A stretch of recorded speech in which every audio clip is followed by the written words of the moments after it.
Yeah. All right, it's 9 o'clock. I'll call the meeting to order. Do the allegiance. I pledge allegiance to the flag of the United States of America and to the republic for which it stands, one nation under God, indivisible, with liberty and justice for all.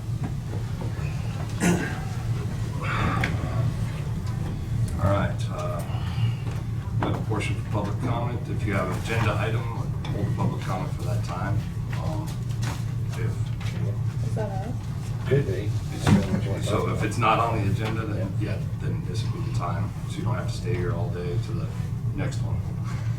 This would be the time? If it's not an agenda item. Do you want to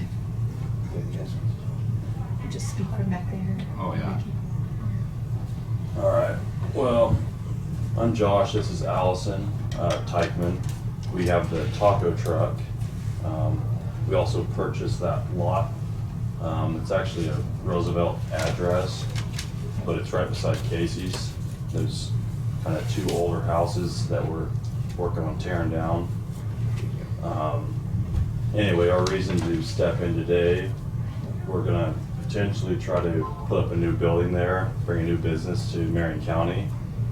And as you guys know, new builds can be pretty costly, so we were gonna, with the transfer station over there is county run, we were gonna ask if there could be any assistance or help with some of the dump fees to get those buildings removed, since we are financing all this out of our own pockets, and just figured it'd be worth talking to you guys about and seeing what you guys thought. So What is our C&D charges right now? I don't have that. I think it's $40 a ton, I think. I think 45 a ton Is what, it 45 now? I think that's It's what went up to 45, okay. I was talking with Head Construction. I think that's what he had told me. Yeah. We done anything like that in the past? Not just offhand, but there's surely, Help clean up the town, city or. well, just remember now, wait a minute, before you do that, that there's all kinds of towns that would love to have this same break. Oh, yeah. So I'm just saying that if you set a policy, you know, we gotta do it for others. Now, this is a little different than, this is a new business now. In the past, I believe that there was a time when you adopted a resolution to allow a certain number in 1 year. I'd have to research that because I don't remember exactly what that was, where you allowed reduced C&D fees for a total number of, a certain number of properties. I think it was on first come, first serve. But I believe that was just a one-time, Yeah, it was. and I don't remember the details of it. And so that was what she's talking about, is we did go in and make a policy where we set so many places to be demoed, and not just in one town, it was countywide. Maybe we put some sort of limit on Yeah, towns, I'd have to stuff like pull that. that out because I don't remember Right. the details of that. I got a question. How many new employees are you looking at? I mean, we are obviously in the very early stages right now. We've been trying to get some quotes on what it would cost to rebuild, and between just the shell structure, the concrete, getting new driveways and stuff put in for parking, you know, it's getting up there, but we're just trying to do our diligence and get all of our. Okay. It's been zoned residential now. Have you checked in on, maybe it's already? It's already zoned. It's already zoned for commercial. Good deal. I mean, employees, if I was gonna give a rough ballpark right now, you know, probably 10 to 15. Wow. I mean, to keep it open, you know, Yeah. throughout the week, lunch and dinner service.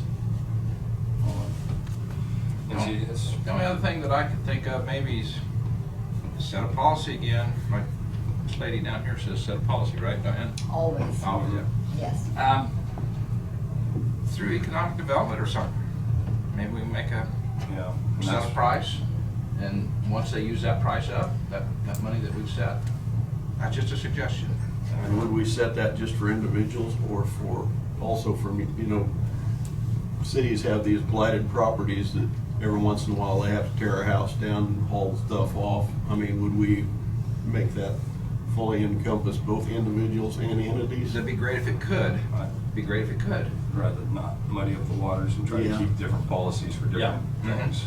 Yeah, it'd be great if you can do that. Yeah. If you're talking about bringing so many employees, I mean, that's, I see the value in that. And, Benefit to it. Based on on a number of employees, maybe that's the way, the direction the policy needs to go. Something we didn't look at though, that I think was brought up at that time was, okay, if we're 45, I was thinking 40, but maybe we take, on a place like that, maybe we go down to 25% charge or something, instead of 40, and where it reduces it, where it's very doable, something like that, so. Well, if we did have a resolution in the past, it'd be kind of nice to look at that, if we still have a copy of it somewhere. Yeah, somewhere. See what that encompassed. Yeah. There you go, Tina. Yeah. We'll have I to- think it's something we probably need to research and. What kind of time frame are you looking at? Well, Justin has a time frame of getting it all leveled and overhauled by the end of this month. Cause Is it something like we he's could starting be in on the transfer station reimbursed project. for? Yeah. If it does go through and you guys make agreements on it, would it be something like we could get a reimbursement for? Well, it'd probably be easier just to run a tab and Right. then reduce the number before they paid the bill, or something like that, just to not prohibit you from moving forward and waiting on us. It'd be better to just, The plan that she's talking about that we come up with was so many small towns was wanting to do something, and just the cost was there, so, and all we decided to do is we could just try to help here at this end, and, let alone the cost to tear the building down, that they'll have out there on doing that, just to reduce it's just handy that it's right here in Marion for Yeah. Marion people. Yeah. Right, Roger? You know, you was like, yeah, so. I mean, I'm all for helping out any business that wants to come to Marion County. I mean, we just need to make it fair. So, I think if Tina can find that, we could get it addressed pretty quickly. Sorry, Tina. No problem. That's what I figured you'd say. Look for the yellow pages. Yeah. Well, we greatly appreciate it. I mean, that's awesome that you guys will look into this and make it fair for everybody. So thank you for hearing us today. Sure.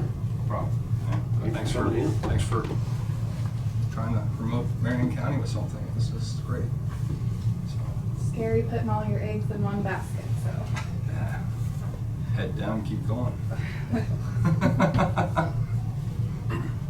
All right, any other public comments or that are not agenda items? Oh, okay. Move on to administrative business. If you want to stay, you can stay. What you guys have to say? Okay. Check it out. Okay, I have minutes from January 31st and February 3rd. Everybody had a chance to review the minutes? Any questions or concerns? I'll make a motion to approve the January 31st minutes. And Second. 31st minutes? Okay. All those in favor? Aye. 5-0. All right, I'll make a motion to approve the February 3rd minutes. I'll second. I'm looking for something on the February 3rd minutes. Oh, okay, so on the emergency management comments here that were made on that particular one right there, it says that the other topics discussed were the upcoming training opportunities and continue of operation planning, the COOP. And my point of bringing that up the last time was to make it known that there are departments that really are just not complying. They should all be at least involved in it right now, starting it or preparing. And so some departments are just not even, and I mean, we've been working on this for what now, 2 years? To try to get a plan. So I just think it should be written a little bit different, that maybe the departments, we acknowledge that some departments aren't participating as they should, or timely as they should. We've asked that department head that's in that for the last 5 years to do something, and they haven't done nothing. So we're just now getting started, so I don't think it's fair to come down on the department heads.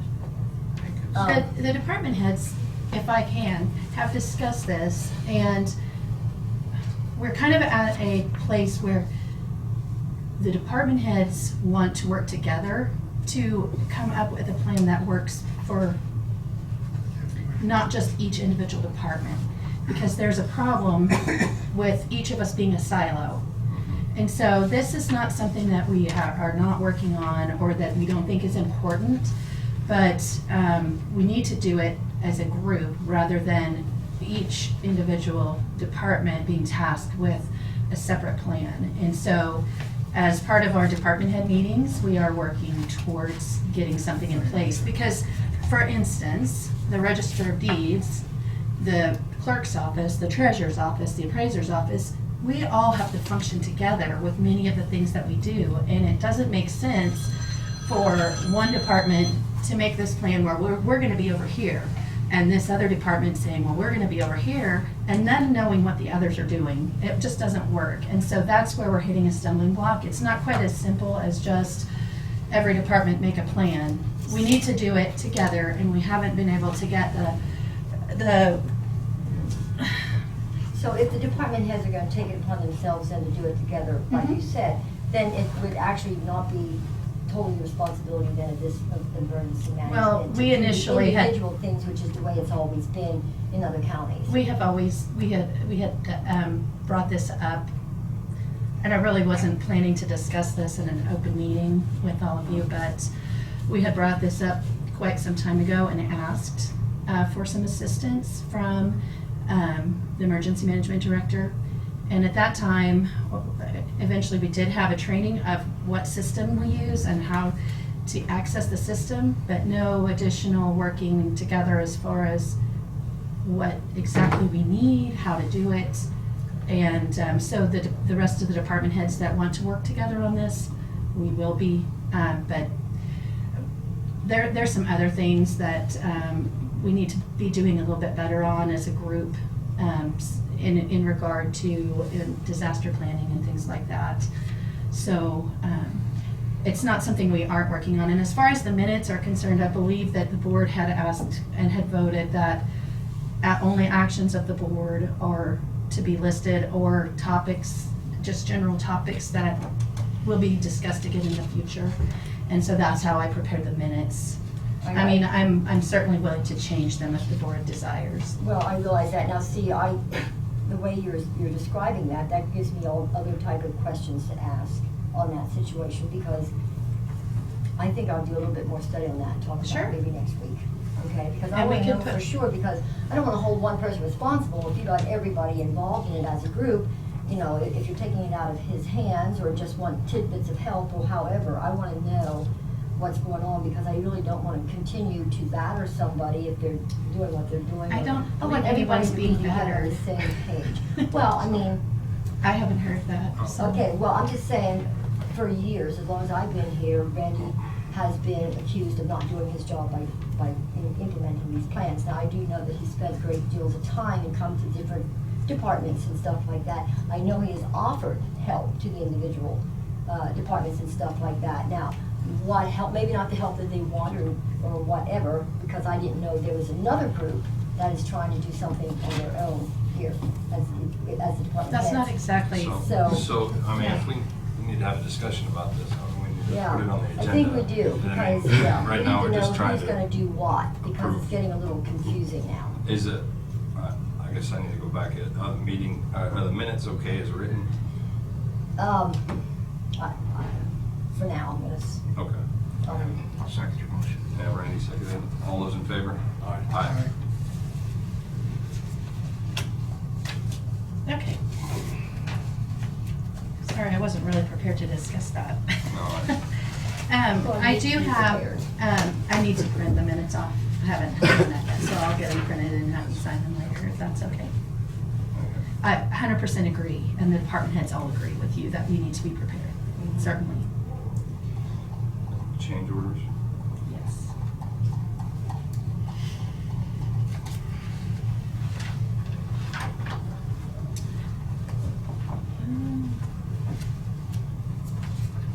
Sorry. I do have those, but there we are. Nice.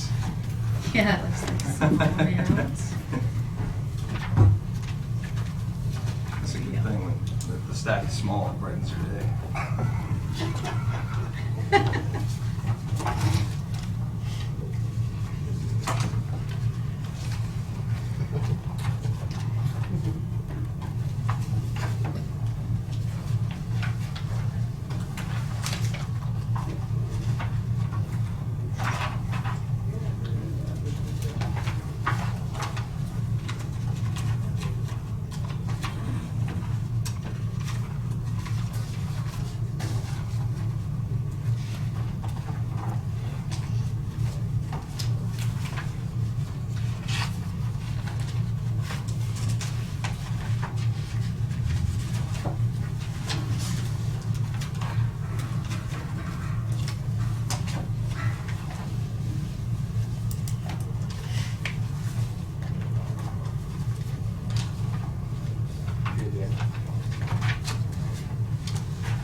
Are you good?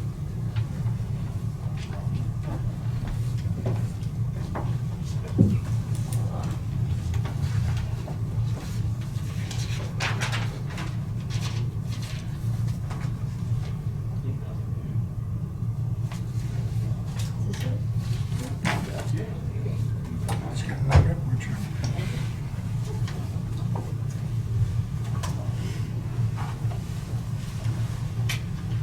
Thank you. We have a couple of early checks for the transfer station Transfer station. closing. Those would be with the bank. Total amount, $58.30. $5,300 or $830. So and you've got 2 vouchers.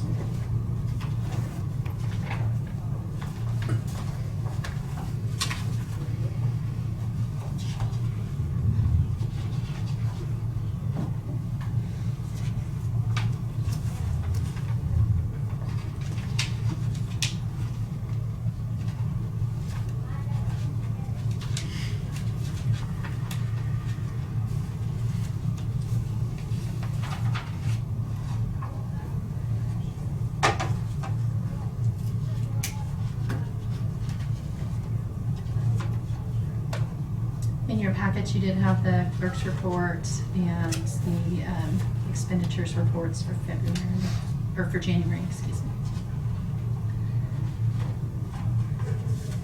You have any questions or concerns over the expenditures?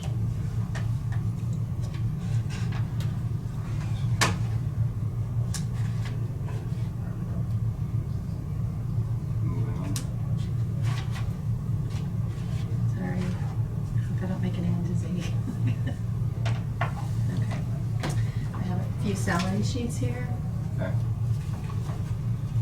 Got a salary change for Robert Wade. Ambulance, 1540 to 1550. 1 year raise, paramedic.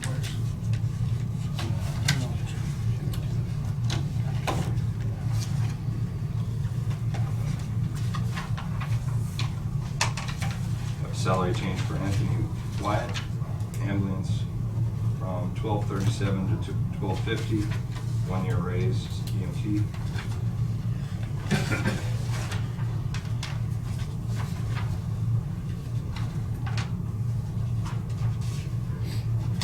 A salary change for CJ Perry, sheriff, 1719 to 1736. 6-month raise as deputy.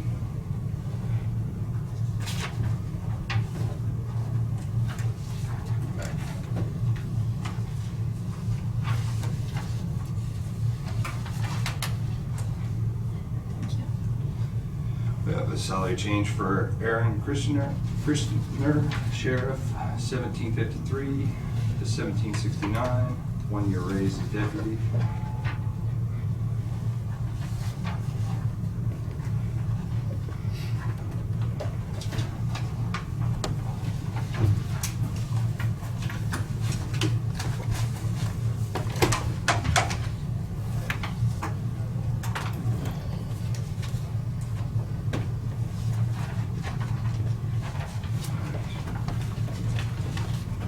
Someone come back to that one.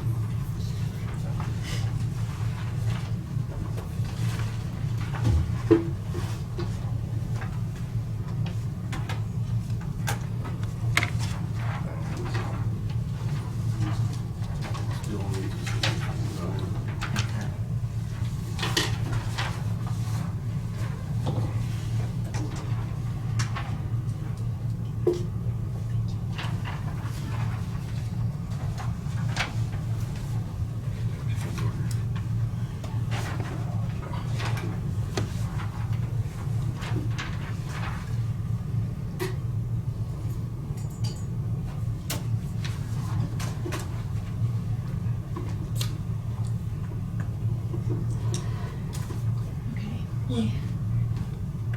Okay.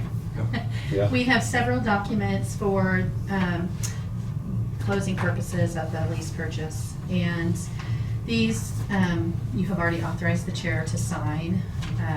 So I just need to get several signatures from you. Okay. There is a packet that I gave you on the table this morning, and this is tax and securities compliance procedures. And this is because we have to comply with IRS regulations to be able to issue tax exempt bonds and tax exempt lease purchases. And so we don't have a separate written adopted policy as a county. We generally have always adopted these as we've entered these types of agreements. And so, because we don't have a separate one, they want our bond counsel and financial advisor would like us to adopt this for this transaction. And so that would need to be done by a motion and a vote to adopt the compliance procedures for the tax securities. Brad has already reviewed this. And yes, Brad has seen all these documents and reviewed everything, so. I'd make a motion to adopt the tax securities compliance procedures. I'll second that. Any other discussion? All those in favor? Aye.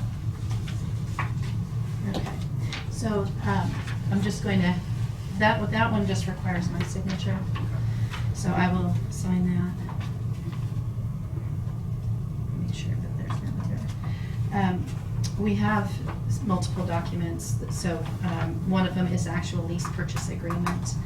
And so that one, we need 2 signatures. They're just asking for everything in duplicate, so we need 2 additional signatures from the chairman. And I've got the document here.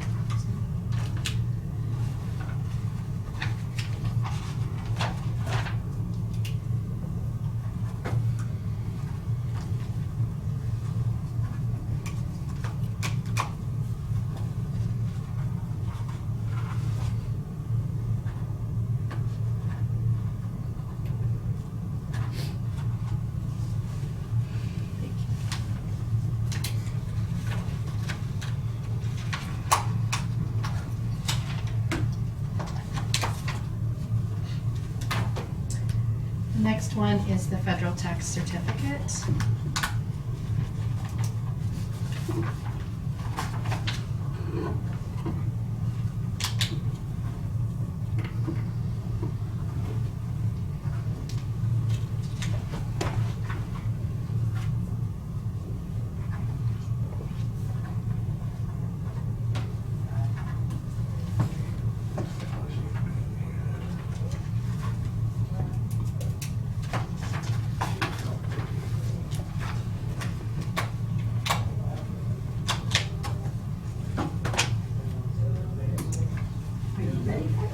one is the Not escrow. quite, but you can almost see the, Next one's escrow agreement.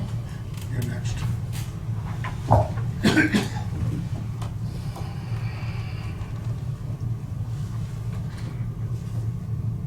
Stamp and Colfax.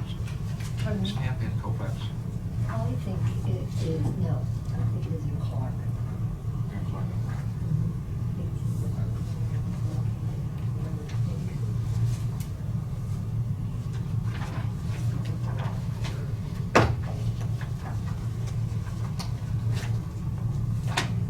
The next one is the site lease.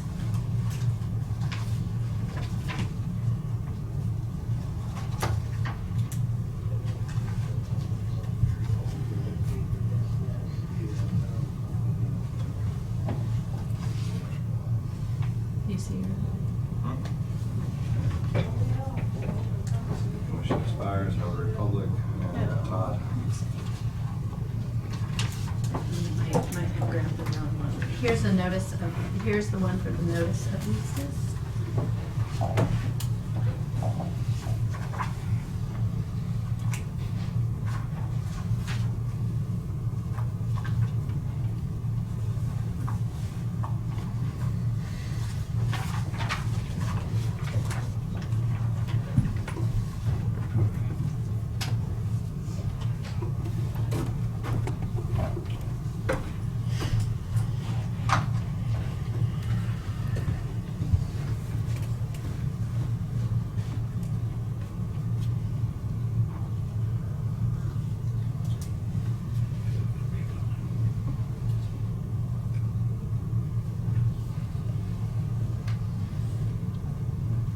Okay, here's the site lease.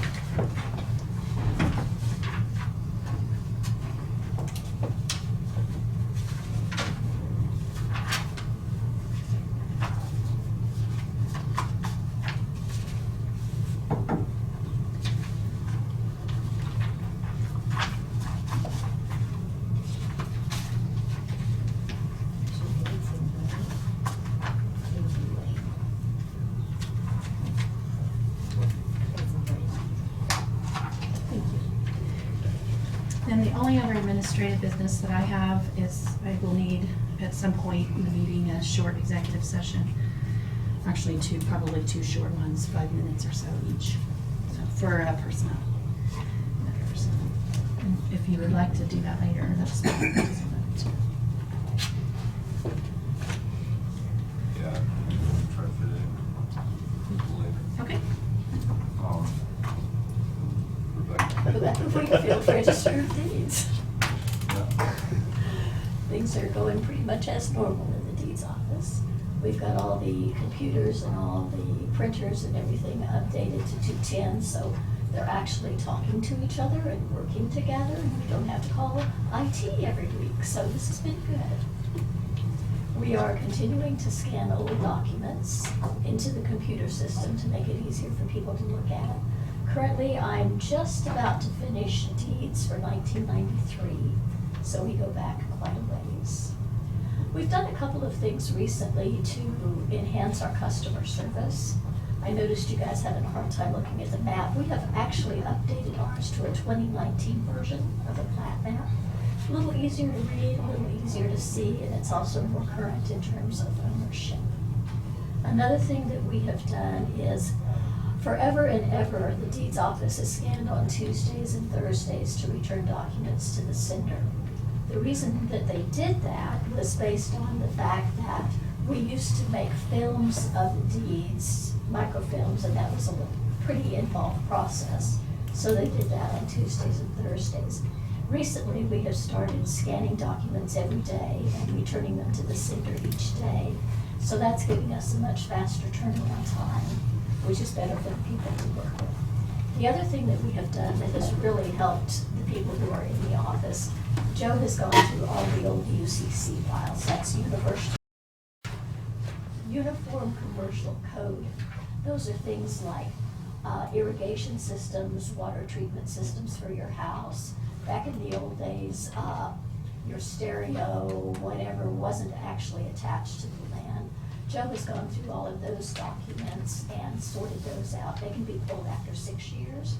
So the people who come in looking for UCCs are just thrilled. Now they only have to go through just a few instead of a whole bunch.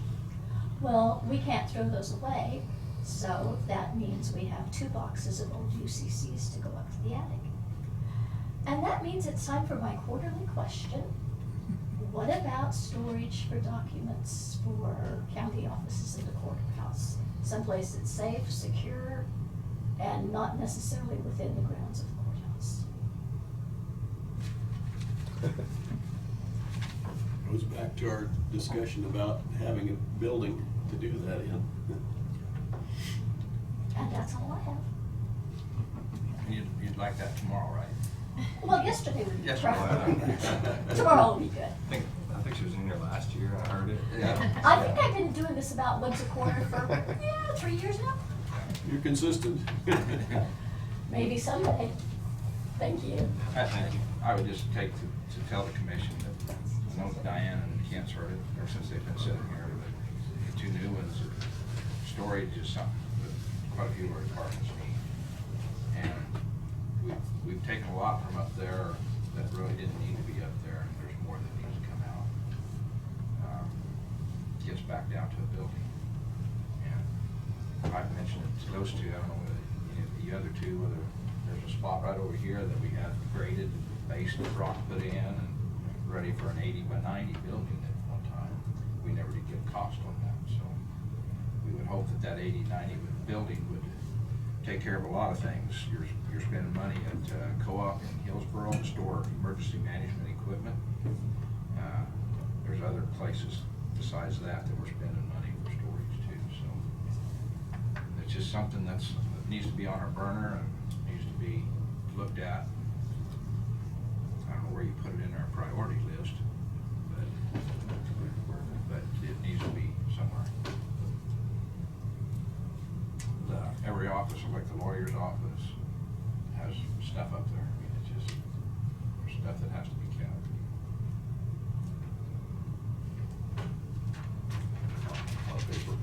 Yeah. All right. Take it to Kent for the recycling discussion. Okay, recycling. Well, we all know that the public's perception of what has transpired with our recycling program and the loss of it. Been doing a lot of follow-ups with people, trying to get Josh up to date too. I did get a hold of Scott already this morning up at Fort Riley, and he's going to meet with his superiors. He said midweek, and see if he can get us back on the schedule. He said they're still trying to implement some type of procedures to, at this point, they've even quit taking Fort Riley's recycling. But he said the only issue they have that we have is with our recycling is the dust. And I don't know how we eliminate that or make it a little better for them, but he said he didn't make me any promises. He just said he's going to meet with and he said he would like to reinstitute something as soon as possible. In the meantime, I've talked to Keith over at Stutzman Recycling in South Hutchinson. We have delivered there in the past, and he told me that we could start bringing it over immediately. $98.50 a ton, which, I mean, it's high, but I was expecting 120 or 30. But I guess my point is, as a temporary fix, and I guess it would be a proposal, as a temporary fix until Fort Riley can come back on, which I hope in the next week or 2. If we need to go ahead and separate the recycling and deliver a load or whatever we need to get over to South Hutchinson, that I'd propose that we go ahead and do that, so that communities and individuals could continue to recycle, which, you know, we've all heard quite a bit we've heard a lot from the public. And so that would be my proposal, that we start taking the recycling over to Stutzman's temporarily. Josh, what do we get, 12 to 15 tons every time we go? Yes. Maximum 15 tons usually? Maximum 15, mostly around, we hold true about around 13. 13. So 13. So $1,300 every load most week. And what's that, once a week or once every 2 weeks? Depends on how the recycling is going, you know. It could be once a week, could be every other week. $2,600 guaranteed every month. I mean, we're gonna have to bite the bullet, but this is what the county's asking us to do. That's, yeah, I'm for the temporary fix. It's just, we're still having the logistics of the transfer station. So I mean, March 2nd, that temporary is gonna, can't Yeah, exist we anymore. know that we've got an issue going forward. Yeah. But rather than just totally stop it at this point, to do something that's beneficial for the communities in the county. Yeah. Are you looking at stopping the bins and just what comes into the transfer station? I would say just what's coming into the transfer station at this Yeah. point. So we can go ahead and just start pulling bins after today. You've already notified you. Yeah. Yeah. Then March 2nd, what comes down? They start tearing down March 2nd? That's the start date. They talk, if everything comes through, they want, you know, is it okay to start a week early? Yeah, they if got it. all the permits come through. But there won't be no storage even at the transfer station after. Well, we know that once that happens. I'm just talking about a short-term fix, hoping that Fort Riley says, okay, whenever you can get it here, get it here. So did you say it was $98 a ton? $98.50 is what Keith. A ton? Per And we do ton. about 13 ton Yep, it's. a week or every other week? It depends on how much we get recycling during the week. It may slow So down a that's little. more like $1,300. That's what I said, $1,300. Yeah, I thought it Would was the city of Marion recycle? We have You quit now. curbside pickup ceased on the 5th, predicated on the information shared that we had no place to go with it other than the landfill. It's an agenda item for my governing body tonight. We're simply trying to figure out Where we're at. you all have the solid waste management and the taxation to support the activities Yeah. as well as the equipment. It is solid waste, so I mean, by going to the landfill, I hate to be like that, but by going to the landfill, we are fulfilling our duty. So I mean, I still would like to recycle, it's a I desire. know they given the volume that Yeah. we took to the. So I mean, I keep hearing that, oh, well, you're gonna have to refund this solid waste fee. Well, no, it's a solid waste fee. It's not It's not a recycling. recycle fee. There has been nothing joined to recycling yet for cost. We've been trying No, to- this would be totally absorbed by the county. Yeah. The solid waste fee. But, you know, we are talking about temporarily, so, I mean, we might be talking about, and we don't know what's gonna happen on March the 2nd, but we might be talking about 2 or 3 loads. I don't know. Yeah. Per At this month, point. at least 2 loads per month probably, unless something changes. We're talking about less than a month. I mean, Only got 3 unless- weeks left. We've got a, And maybe, that, you know, maybe we won't even have to take anything over there, Fort Riley, if he can convince, he said he wants to try to convince the upper management to go ahead and start accepting it, but he's gotta do that. you have something to add? No, just a question really, because if you start it again and then I mean, March 2nd is gonna be here really quickly. I mean, and then will you have the ability to accept recycling at the transfer station? And if you don't, then how, I mean, That's the only thing that I'm concerned about, is starting and stopping again. Right. That's, Yeah, I think we're getting it confused. Right. Because the information got all messed up out there with the people. Let's ask Josh. I'm definitely a proponent of recycling. Right, and I think we all are, it's Right. just, Let's ask Josh, how many trailers we have, Josh? We have 4 trailers. 4 trailers. One of them's recycling, that we Okay. use for recycling all the time.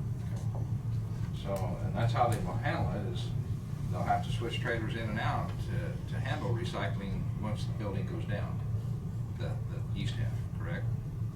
As of now, yeah, we've talked, we kinda wondered, if we wanna keep going with just what's brought into us, if we took half a day, once a week, where they can bring in, dump on, and then we can put it in. No trash, nothing will be able to come in.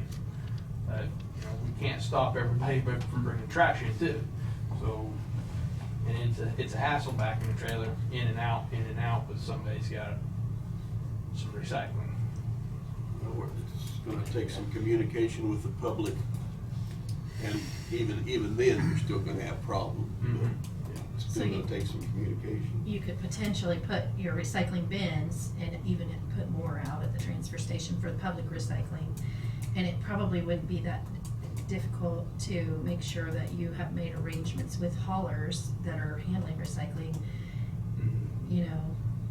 If you're just having to work with haulers and you have an alternate method for the public to put their recycling in a bin. I don't know. You have Marion and Hillsborough that bring, They're the only ones that are hauling in the recycling. you keep them both on the same cycle. you know, Currently, we're on different cycles. The city of Marion brings in on Wednesday. Hillsborough is Thursday, Friday, with my conversations with Larry, so. I just have a question. So if you bring in all and I'm a big proponent of recycling, but if we pull in all the places for people to recycle, then basically what you're suggesting is that the county then pays $1,300 for 2 cities. So all the rest of the people are not gonna get to recycle. They can bring it in. They can bring it in. Bring it into Marion. Sure. Yep. Yes, but I'm just saying, that's kind of what it sounds like. yeah, but the way that's broken down is, you can basically bring your trash to the transfer station mostly at no charge, but you pay for a service to have your trash brought to the transfer station, so those people are paying for a service to have it brought anyway. I'm trying to understand it all as I'm sitting here, so, but, And I'm just gonna leave that up to commission, but that's my proposal to do it. This City of Gospel wants to be able to bring the recycling into, if we get something arranged. I've already had a few discussions with them. So they would like to participate with Hillsborough and Marion. But you just heard it. How are you gonna handle it? Right. Once the building goes down. And I don't wanna get the cart in front of the horse again, because. No, this is just basically, we're talking about from now until then, to keep the program going. And It's a 16-day period that you're referring to. yeah, it's a short-term thing, like I said, maybe we'll haul one load to purchase, and that, maybe we won't even have to, I don't know. Yeah, I still think we oughta start thinking about logistics on how to do it during the construction. If it's possible, some way, somehow, we ought to be trying to figure if it's doable. If it's, Well, the only way is like Josh said, one afternoon a Right. week. The 2 major cities would hopefully work together, wouldn't they? yeah. And I know at the City of Gospel, if they had the use of a bin or 2, they would bring it in. How are they gonna bring it in? Just another truck? I don't know, they seem to think they can do it, so. And I figured it The bins incorporated. are specialized equipment to the trailer. I've looked at alternative bins. I have no way of hauling your existing recycling bins safely. And it would have to be addressed. I mean, it's just, I'm just, I didn't know whether the big trucks that does it, whether they would pick one of these little ones up safely or not. Roger, I didn't know that, whether, you know, I'm talking about waste management, the big ones, bigger than ours, Probably not the bigger size. I think they're all wider than what we have. That's what I'm thinking. So I didn't know whether they could even do it. Yeah, without the trailer, that my brand is exclusive to the 12 bins that you have in the county. The bins just aren't viable. Like, again, I've looked at it, I'd end up picking it up with a loader, which is gonna cause damage to bins. On a flatbed trailer, you can only strap secure, I can't chain secure. And if we're talking any highway, which all the options, and Kent and I've been communicating for the last 2 weeks, both east, west, south, all of them require travel on US 50, and now we've got DOT regulations to comply with. well, I'm saying, if they can find a way. I think. They would love to be at the table too, that's all I'm saying. Well, I don't think we should, I think we need a plan. I mean, look at all this. I just think we're making a mountain out of a molehill. We don't have a plan here. I mean, I'm just as lost as anybody as to what is the right thing to do, but I just think we need a plan.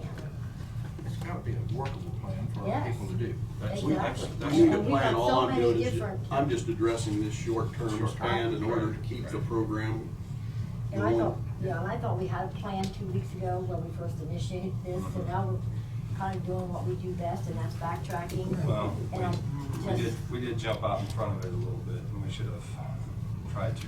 Josh needs to come up with a plan from March going forward on how Yeah, logistics, logistics of that.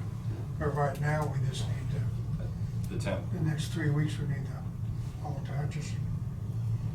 or Fort Riley, if they open Yeah. the door. Yeah. I mean, that, Take for one us, our week best at a option, time. because we don't have to pay them, we just have to get it there. But in the meantime, you know, When they say dirt, dust, I wonder if that's coming down the county roads and it's. yeah, I don't know if it just collects in the trucks or what.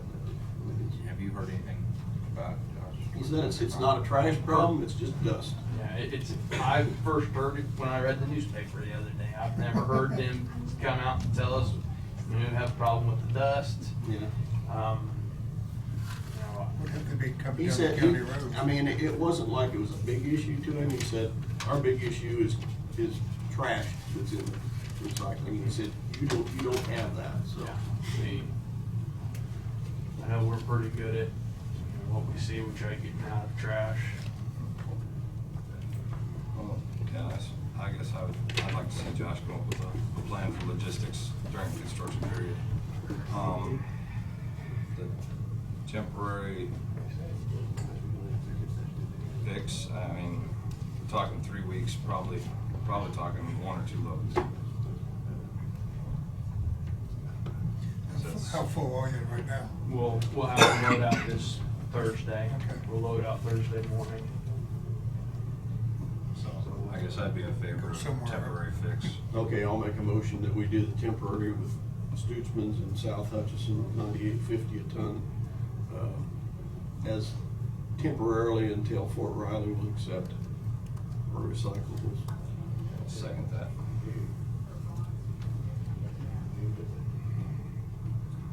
Any other discussion? All those in favor? Aye. Aye. All those opposed? Aye. 3-2.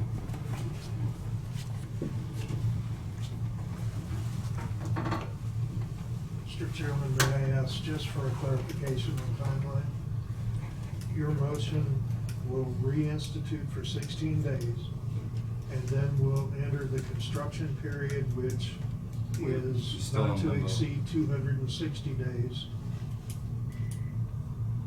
So I'm on for 16, off for 260. As of right now, until, So we can get a plan formulated. yeah, we're trying to. I just need to be able to communicate. We I understand. Yeah, that's the only thing to bank on right now, but like I said, I Red think we'll. pencil, not ink. We'll try to come up with something. Yes. Okay. All right. Do we want to move on to the Nancy Marr, the historic building?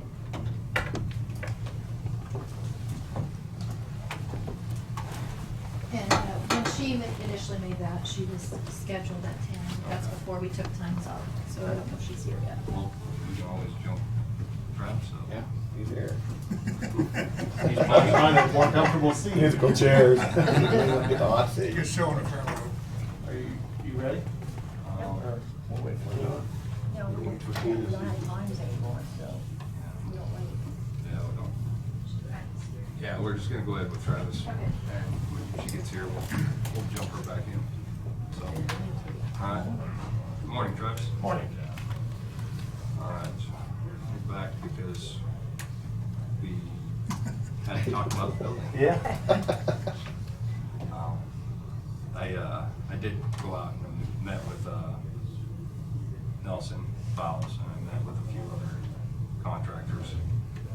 And basically your quotes, the high-end quote was a little extravagant, had a bunch of design in it, and you knew that, you brought that, you were telling us, you know, you didn't really know what the codes were gonna be for Hillsborough. Sure. And, but it's got all the site work built into it, and it's got all the, well, it's turnkey.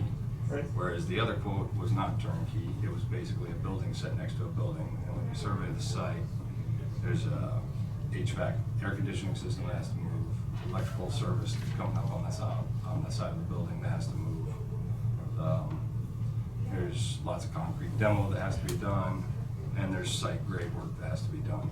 And once you start figuring all that in, those estimates jump clear up, and then the remodel on the interior of the 40 by 40. You start figuring all that in, you're getting into the 150 range to 170, depending on how you do it, and that doesn't include building purchase.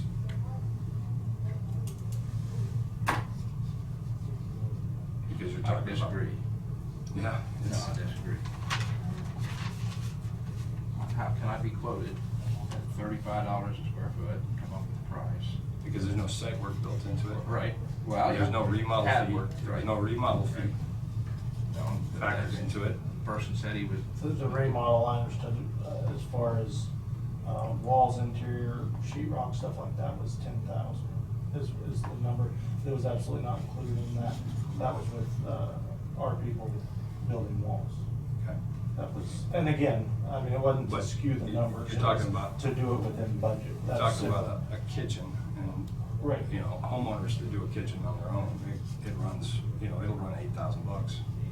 So, I mean, And to again, have walls and other things. it's John, I gonna be- certainly No, was no. not doing it to skew the No, numbers. I was I trying to do it know. within budget. I just wanna make sure that we know if we're gonna blow the budget, let's at least put it in the right place.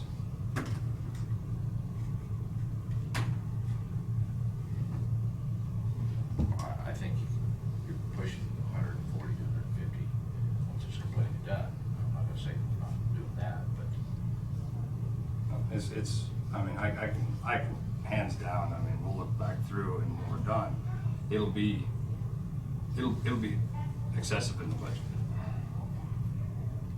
Just, I mean, the contingencies that will have to go along with the existing building will be far higher than a building that's erected from nowhere. You know what you're gonna get into when you start building that building. You don't have any hidden elements or items. Then the other thing is the response time, and I don't wanna nitpick it, but you said it's minute 10. Is that from door to door? A minute. Joe, and again, I didn't have a hard number on that. I believe it's a minute 10 is the difference between the ambulance being called from the time the tone drops till they're rolling out the door. Okay, I believe Hillsborough is a minute 10 slower than Marion. And it's As just, an average, that's, I was just that's trying to walk figure out time, if that's- that apartment was next to that garage. yeah. The only difference in that location versus that location is that parking lot distance. Because you're walking Across. into the bay. So that, Get to I have a hard time seeing that a minute 10 is involved in that parking lot.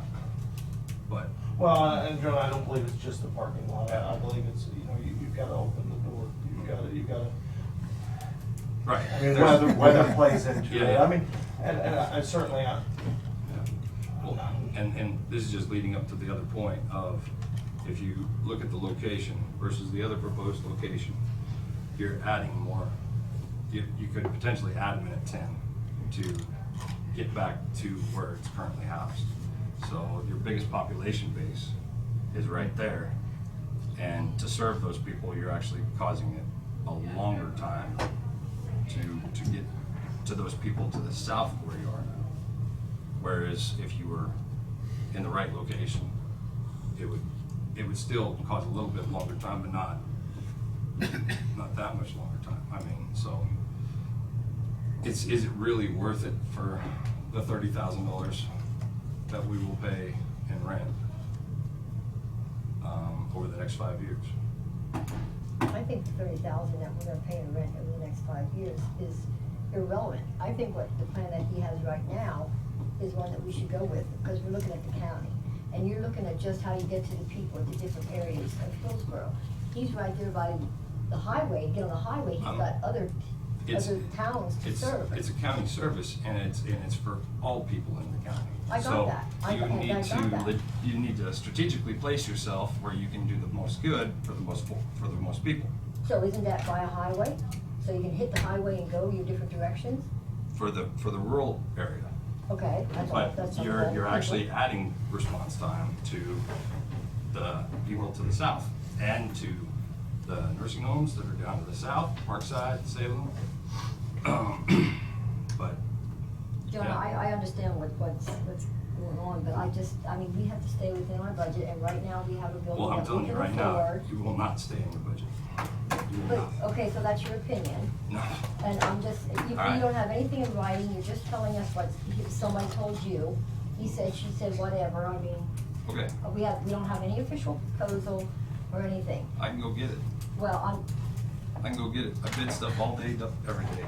I wonder if there's a location that we could look at outside of Hillsborough or something that would be even better.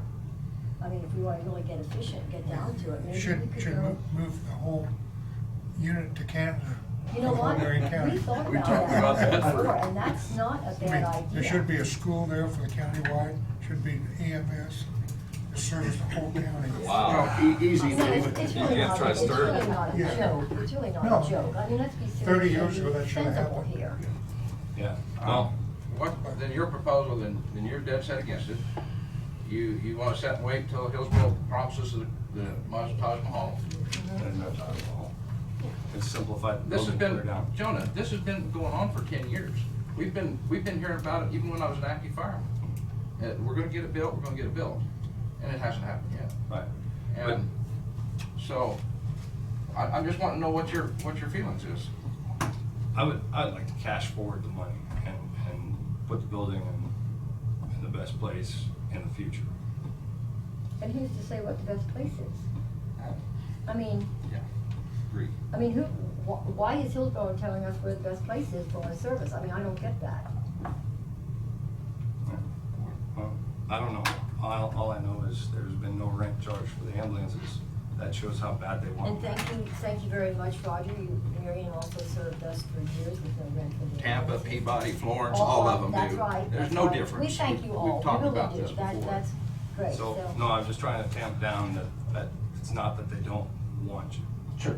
No, and We that was understand. certainly, I didn't speak that well when I said that. I don't wanna build somewhere they don't want me, because then I'm gonna run into obstacles. That's my opinion. That's how I feel about it.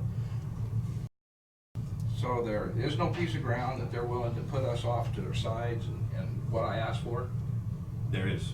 There is. There Okay. is. I didn't Been on know the that. map, but it would involve the higher quote. Well, and that's what we need to know right now. Let's cut the BS We're- and let's get down to business and let's find out what it is, Yes, that's what what- you're proposing, That's where I and was so we going. can do. That's where I was going. Okay. We're gonna blow the budget, and by the numbers that we figured, you're probably looking at another 75,000 to put it in this other location. 225,000, We're looking at probably about 275. 275. 275 versus 225. Why would you want to do So we got a that? quote of 400,000 for where, you know, if we stayed with the city's plan. Right, but I So- actually could get that narrowed down by doing a guaranteed. Well, maximum I'm just going price. by the number that we saw. Okay, why can't we make a plan that we're gonna put that up in the next 2 or 3 years, move that budget forward with a rebudgeted amount, and then we'll have it within, Couple of 2, years. 3 years, and then build it, just go ahead and build it. Yeah, and that was my second point, was cash forward it, and let's budget again, and then build it. So there, I guess, still, I don't see it in writing yet. They're gonna give us 200 by 200 or 200 by that. It's gonna be Marion County ground. It'd be, It'd be a lease. It'd be a lease, $1 for 99 years, I think is Yeah. what was proposed. I mean, essentially, same thing. Not quite. Statutorily, a city can only enter into a 40-year. Oh, okay. Oh, Renewable for another 40. Correct. Don't like, just I guess. So is the hang up the 5-year? mm-hmm. I think that's what, I think that's what I keep hearing. It's the non-commitment.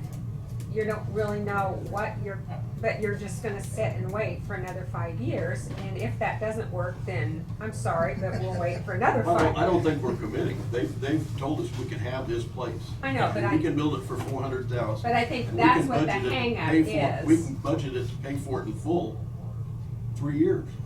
Well, No, it's actually, also- look at the it's next also the budget. money. The next budget could actually get us there. And we, Depending on. I did some work to try and get this to happen with the budget. And I don't, with what I have coming up next year with cardiac monitors going out, I won't have that money to put towards the building. I mean, obviously budget session is something we'll talk about, but I foresee additional expenses. I have 4 cardiac monitors that go out February of 2021 at a tune of $35,000 apiece.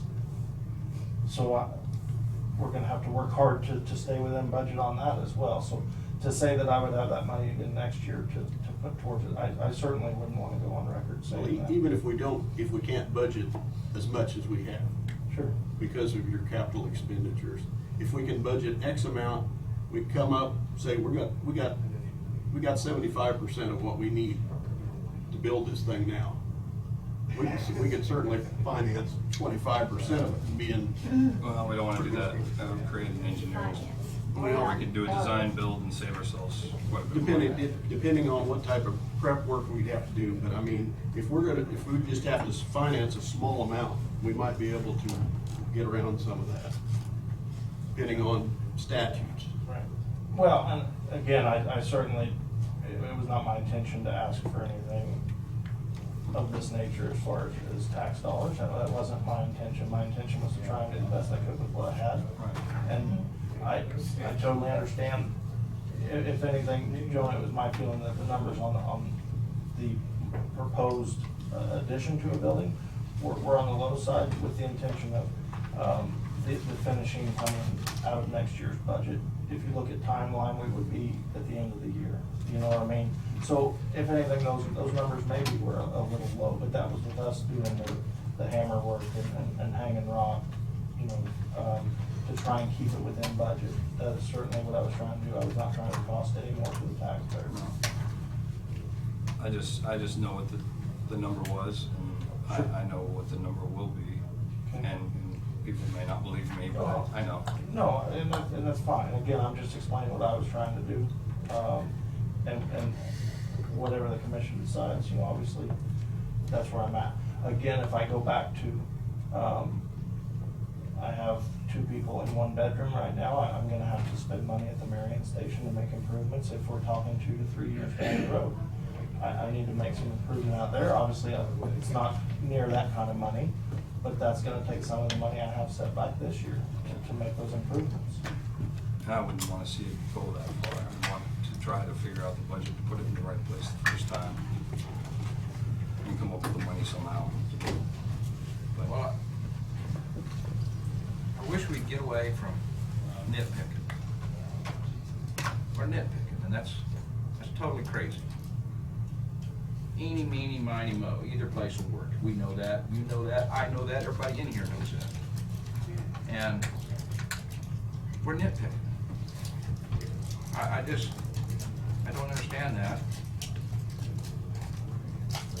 We're trying to provide Hillsborough with a good service, a building that would take care of everything. Why they want us there in their general plan, I don't know that. We're also setting precedents with this. Maybe Marion will come up with a complex, maybe Peabody will come up with a complex. It's been talked about in both. I don't know about Marion so much, but I do know Peabody has. They've wanted a fire and ambulance place together. So we build a new building over here, and those towns come in, what are we gonna do for those towns?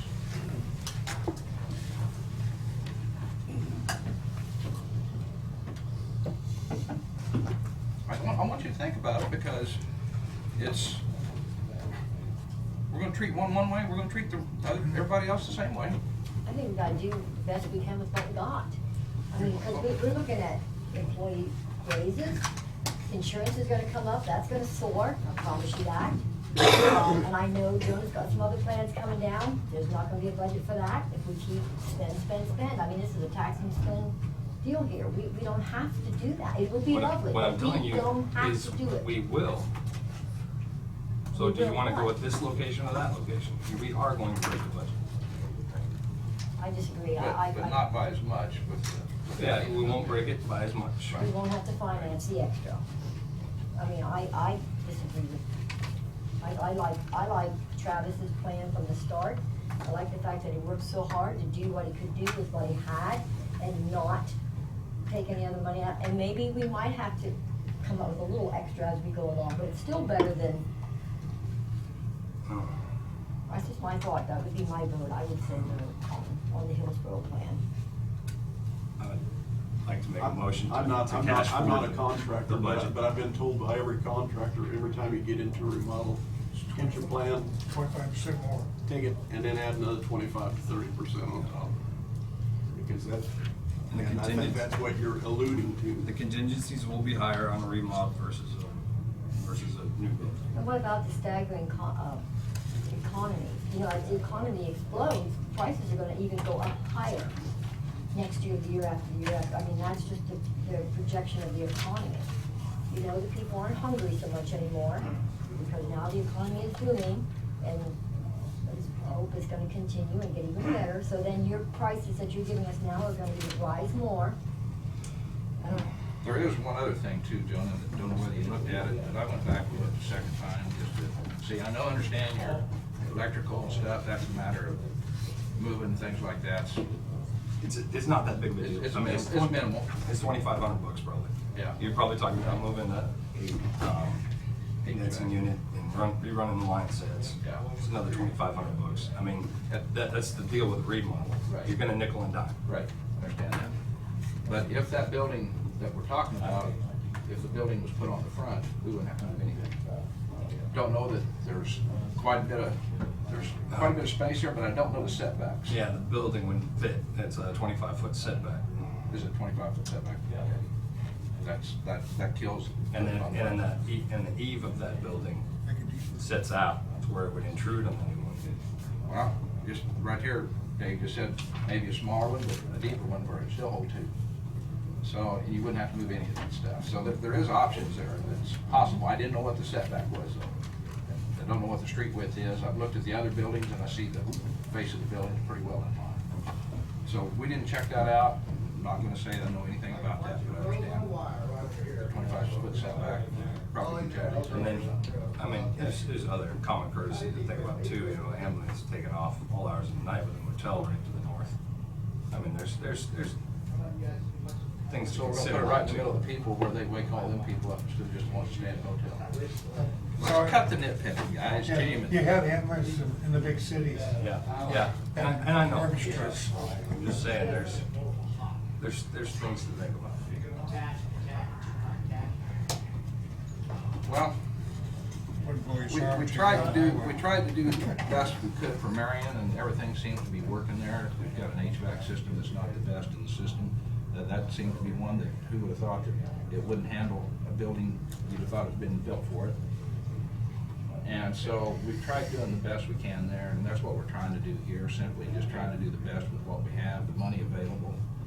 And I thought that was our goal, but seems to be a little different. Come up with small plans, I mean, How many more plans you want? I don't know, I mean, Jonah and them disagree on the remodeling charge. You just had somebody quote you a building, A building and a firewall. Based on square but you didn't footage. talk about taking that slab out and leaving that slab. There's some parking slabs. Yeah, there's some sidewalks that would be in the way. There's some concrete demo that has, It's more like a the slab. The slab, sidewalk to the south. yeah. There's one to the east too. Okay, the sidewalk to the south is a couple feet off of the 40 feet, but, I mean, if you wanted it removed, we certainly would. You're still gonna have to dig footings, and then you're gonna have collapse, and you're gonna have, Sure. so I mean, you're gonna have to get your compaction back and get that sidewalk out. I mean, it'll happen, Right. but then again, I mean, it all adds up, you know, I mean, Sure. 2,500 here, 2,500 there. Sure. It'll be, then the site work, it's all gotta be sloped and graded, you're gonna get, I mean, unless we're just gonna talk about rock, but, you know, then you're talking $20 a square foot versus $13 a square foot for rock, but we don't need to get stuck in the parking lot either, so. Hard enough time the way it is. So, It's downhill. and again, the only thing I would say, John, the commission's gonna do as it wishes, and I understand that.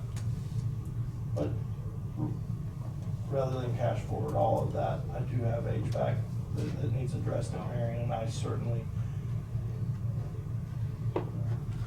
I've got shifts with 3 people out there. I would like to get quotes, bids for closing that in, sorry, that was me. Closing that in and making another bedroom out there. I think that would, you're not losing money on that deal. Because we're gonna have a supervisor type vehicle running out of that station. When we do Hillsborough, then we need 2 bedrooms instead of 3. And realistically, you could go with 1 bay. I would never want to build smaller than I intend, I would want 2 bays, but again, it makes some options over there. Well, are you opposed to mezzanine level? So then you wouldn't have to have a 40 by 80, you could have a 40 by 60 and have floor over the top. Again, that's where I'm On dealing that with some extra heat 20 feet issues rather than- now. It Is- seems to be the heat and cooling right now is what we're dealing with out there. Yeah. And I just wonder if we get right back into it again. Right. That's what seems to be the And, biggest and issue. stairs, you know. Right. Yeah. One place. Fireman poles are Well, outdated. Well, one place I worked had a pole, the new station they built in '03 was all 1 level, I mean, minus the basement, workout area, but it was designed, engineered, architect, all that, it was 1 level.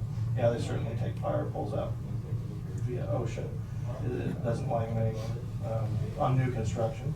You know, different parts of the country, they have to go 2-story, to this day due to constraints within city limits, things of that nature, but, I would certainly support 1 level, for time and safety purposes. I think that's the way to go, but again, that would be my only thing, is if you choose to make a plan down the road, is I wouldn't wanna freeze all that money up, because I do feel that money would be put to good use at the Marion station. I would want to touch that money very sparingly, because I do want it to happen. I don't.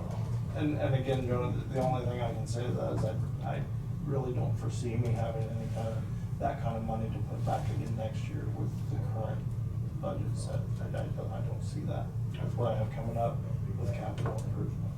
We haven't talked to ambulances finance. I know we're finishing up the last, next year will be the end of our current 2 ambulances. Then we gotta start putting something back. Those things aren't getting any cheaper. So again, that's just another number that we have to play in at budget time. And I mean, if you can come up with it, in a budget, I can support that. I just don't see it happening, looking at it, so. But I can work hard. I'm doing what I can to save money and be financially responsible, so I think. Where do you think you're gonna be on a new building, 40 bay? What dollars do you think? We're probably looking at 275 mark. Is that a standalone building? Yeah. But we'd be looking at that because, and we'd have to enter into a guaranteed maximum price with a general contractor, and not basically put it out for bids. It'd have to be more of a, and it's doable with government dollars. I mean, Hutton Construction does it all the time. You know, other contractors do it all the time. They're considered a contractor at risk. Yeah. So they've got to get all the subs and make it fit that dollar. So you can actually get what you want at a cheaper price if you hold somebody to the number you need. I'm not gonna speak for Diane, but I will speak for myself, and that's, and I'm with Diane all the way on most of this here. I don't wanna do that. If we build a new building, I want the same kind of policy for anybody else that comes in. It says we gotta have this or that. That's, I don't know, not great, but anyway. If you can promise us a piece of ground and a building for $275 in the year 2021, if we put back $125,000 out of this year's budget, gonna have 125, try to find 125 or 150 out of next year's. That would be 150. Okay.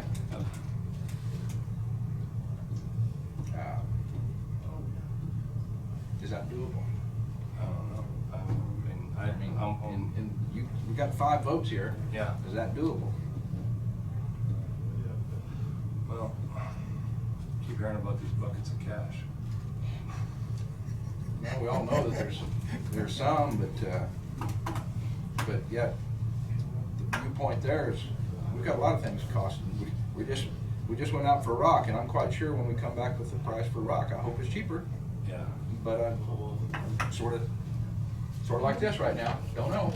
That's a long ways. I just went to Girard, Kansas last night to look for a cemetery truck, and I went by a lot of rock quarries last night, and it's a long ways when you get to trucking 80 to 100 miles to rock, and they've got a lot of rock quarries down southeast Kansas. And so I went by a bunch of them last night. I got thinking, a lot of rock, a lot of miles, a lot of money spent. So it's going to cost us.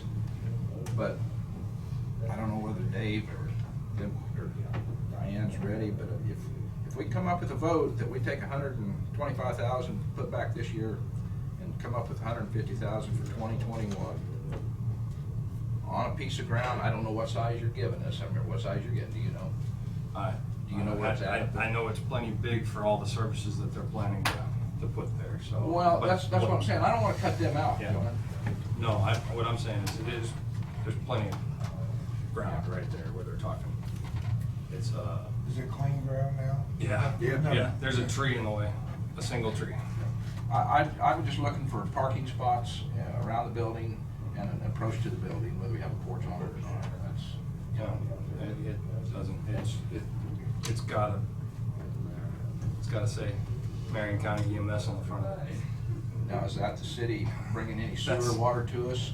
Is that Yeah, that's bringing all the utilities to the property? right to within 5 feet of the building. Within 5 feet of the building. So build what the city wants and lease it back their portion, and you become the landlord, create cash flow. I kinda like that. So, You gotta make that motion.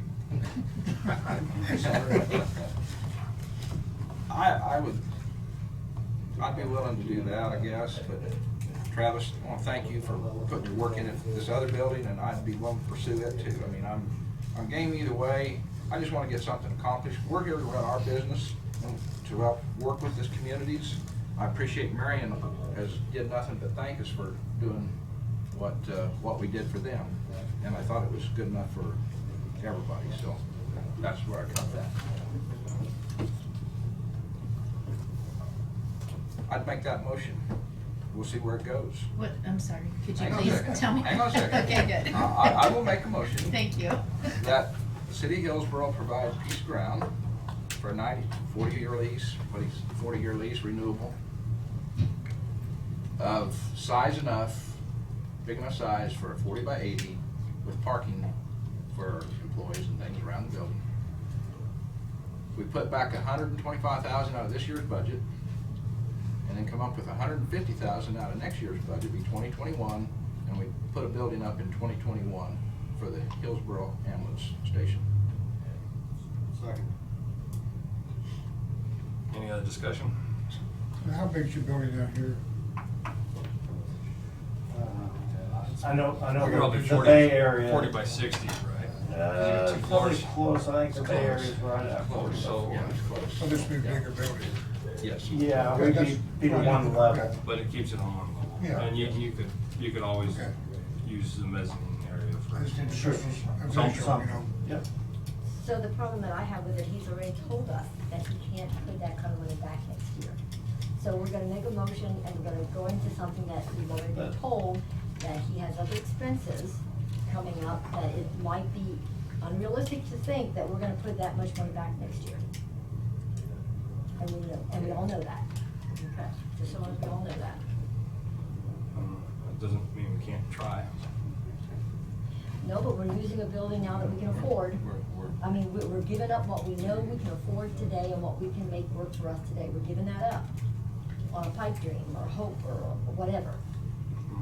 It's not listed for sale, is it? I don't, Yeah. Well, no, Yeah, that's, I don't think it's that's, not I think it's listed. fine. You gotta be in the know to know it. Yeah. yeah, Yeah, it is. I get, I appreciate that, Diane. I will certainly do what I can at budget time. We'll work hard. I certainly don't want it to hamstring me from being able to do what I need to do. That's my concern. We'll have to do some study on that Sure. at budget time. Sure. Will it happen? My motion is it's just gonna happen. That's why we have study it. Okay, all righty. So, Oh, we're in trouble. we have a motion and a second. All those in favor? All right. All right. Aye. All those opposed? I'm opposed. I mean, we're putting the cart before the horse and I am not impressed.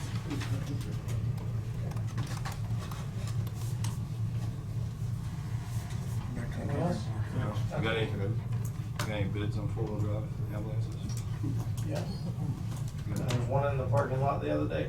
And that increases the budget too. for 200,000. ambulances. 200, I mean, just keep spending. Well, that's the ambulance and, That's, four-wheel drive. yeah, that's Fully complete setup, ready to go, 200,000, No one will use it. brand new. Yeah. Wow. Is it 180 for the for our boxes, the last one we spent, or 160? You know, 180. 180, It was- wasn't it? Yeah. and again, those were remounts, and that's something we Yeah. could get into later, but I certainly have a difference of opinion on remounts. Kind of was in the ambulance specking business there, where I previously was. We were running four-wheel drive ambulances out there. Again, they give you a quality truck when you're done, whether it goes road and bridge, whether it be sold. There's value there versus a van chassis. But again, I think you're gonna be close to 180 on a pickup or van anymore. But we can certainly talk about that when we start finding money to put back for those, so. fundraisers. Yeah, I try not to do a lot of fundraising for what should be funded, I feel. All right. Hey, you bet. Thank you, Travis. You bet. So we didn't have Nancy. Okay, Nancy. Is there designated place to stand? Actually, is that chair over there? We have a time limit here. 50. Chairman. Yeah, I'll be short. Try to shoot. Hi, it's nice to see 5 commissioners. And I have many concerns. I do not have time for all of them, so I'm just going to highlight some. And if you want to pursue, I can reschedule in March and talk more about it. First of all, I think the main point is tourism in Marion, economic development. It's not just the poor farm I'm here about. My favorite places in Marion for history are the Chisholm Trail, the Santa Fe Trail, and Adobe House in Hillsborough. I think they're so interesting. And also, I don't know if you were aware that there is a Civil War fortress on the property of the poor farm. I didn't know that until several years ago. I'd heard rumors in Peabody that was, but it's documented, it's on the computer. Apparently it'll give you some background history real fast, as I hope to come back next month. Okay, the Junction City, the fortress there, Riley, they were in existence way early, okay? And so they had trails going out of Fort Riley to the west, to the south, and that was maybe the headquarters. So when they, of course, the Flint Hills were more or less inaccessible because of for the farmers. So Yeah. We've got an item here, it's historic building vandalism. Yeah. But how we get, that's what's on our agenda for today. It's what? Historic building and vandalism. And that's what we're expecting to hear today. yeah, I said I had a large, and thank you for pointing that out because I have a large agenda, so I'll sit back. But I do want to point out quickly that the fortress is another one of my favorites. Okay, yeah, the vandalism, what was the other one? Historic building vandalism. Yeah. Historic building. Okay, well, I'm touching on all the historic buildings, but No, if it's your building's what we're interested in, correct? yeah, Yeah. okay, but that won't take but a few minutes. Okay. Okay, we want to go back, focus on the poor farm. I didn't know you were interested in that so much. Because it has been neglected. I'm human, I'm not a superwoman, I cannot anymore maintain it because the flood damage was horrendous in May and June. It caused the roof to start leaking because I think the wind and the week, the roof is so old, the last time it was replaced was in 1972. And it's a strong building, built A+. So it's still, you know, if you look at Europe and their stone buildings, they last for hundreds and hundreds of years. So the walls are going to stand, but we are concerned about the roof. And the reason why there's a delay in getting that roof is that we did not have enough money from the Historical Society for the grant to fix that. That should have been fixed 2 years ago. If it had been repaired, it would not have leaked in. Now the ceilings are caving in, so I think I've lost $200,000 in value. Just, you know, the poor farm is a goner if there's no more community support. And then there's some evil people that took advantage of the poor condition of the building because the doors wouldn't lock, it flooded, and they're swollen. So they just come in and out. I know who they are, there's cameras out there. The sheriff had put cameras out there, and so have friends of mine. We know who they are. For some reason, the sheriff won't arrest them. And that's very frustrating. I don't even bother to call 911 anymore because they don't do anything. And that's so puzzling to me, but I do have my suspicions. I'm pretty good at analytical thinking, and I'm made an A+ in logic in university. That's my strength. My weakness is modern technology. and understanding people. And feel free to ask any questions at this point. Any questions? What are you asking of us? I mean, what is your, Well, I'm here to enhance, for the benefit of the county, to look at all the history. And not just the poor farm, as I said, that's not my favorite. If I was, you know, a person going, looking into history, but, the county did own the poor farm at one time, and there is a great history. There's stories and stories and stories. It's a magnet. It attracts people. Thousands of people have come, you know, to see it. We had a business when I was married. There's a retreat center for churches. There's lots of rumors, untrue stories out of that, like I'm a witch, so on. And it's just, people are fascinated by it. And it's a magnet. I just wish that Adobe House had the same line of people that comes to the poor farm. I did visit the Mennonite Museum in Indiana. It was equal to the Adobe House. Long line of people. You're missing out. You know, and people are coming to the Harvey House in Florence, in the Priest, in Pilsen, Kansas. You are having people come in here, but the commissioners in the past has been blind to the potential, economic potential. Well, I emphasized last time I was here, and by the way, thank you for mowing the cemetery. I urge more rural cemeteries to be, you know, acknowledged, because you want to build the economic base. Service is where you go, because there's stores all over the place. Nobody wants more stuff. They don't want stores anymore, new stuff, when they can go to. So we don't want, I mean, manufacturing is now in, you know, foreign countries. The computer age is still vibrant and alive. As far as materialism, everyone has way too much.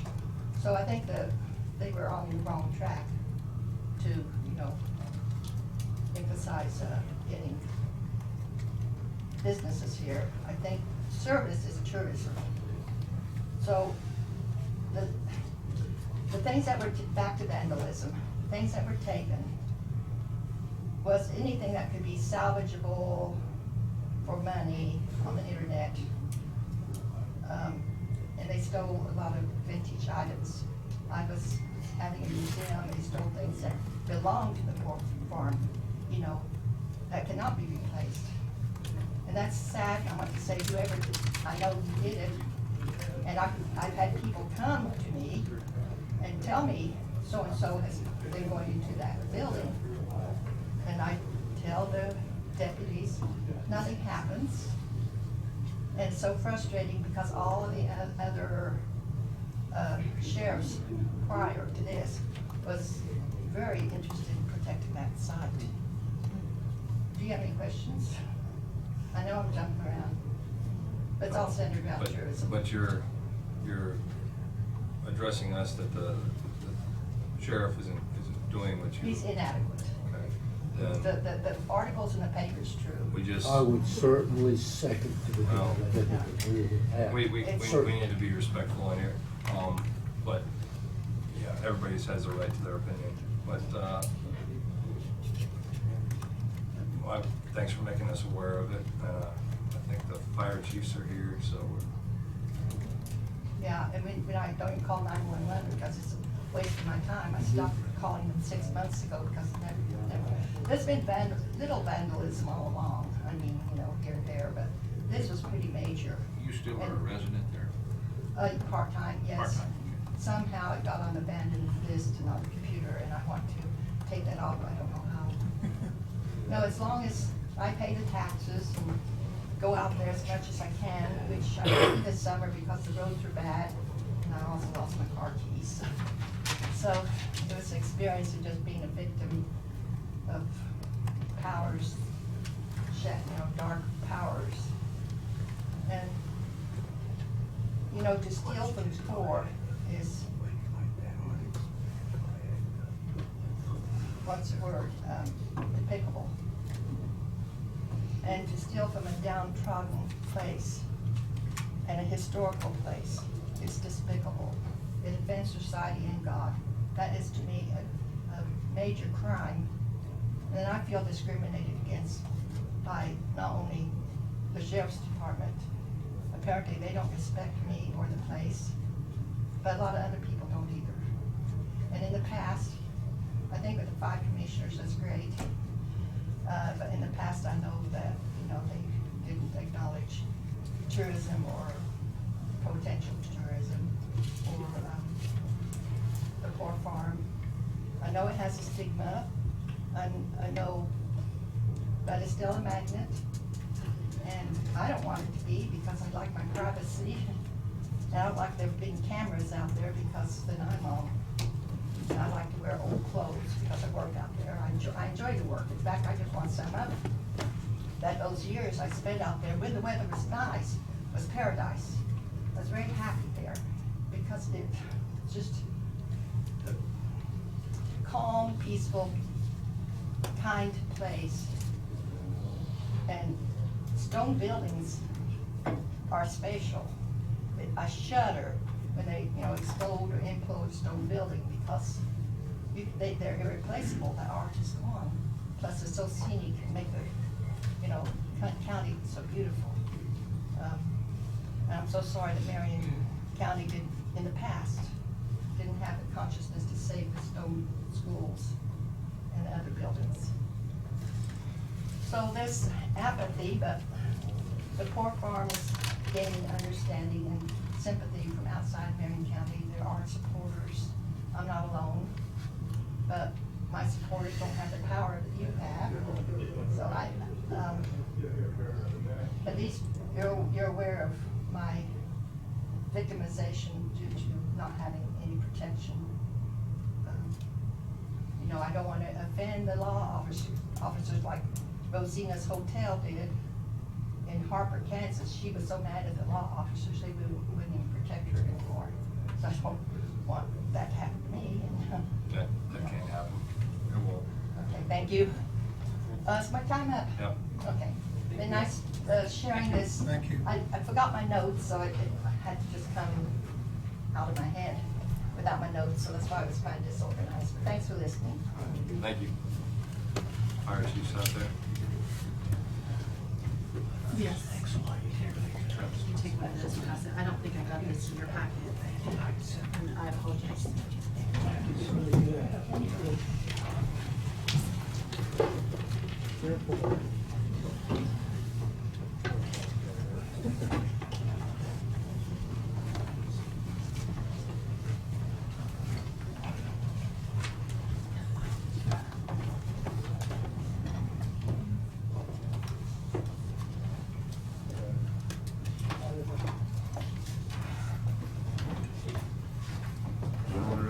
Yeah. Whichever one of you is designated to take the hot seat. I'll start here. Some of us.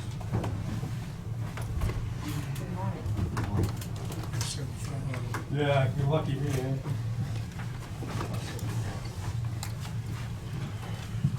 Good morning, Commissioners. I'm Matthew Lowe, Marion County Fire District Number 2, Gossel. Just wanted to do a quick review of the burn resolution and a couple other items related to it.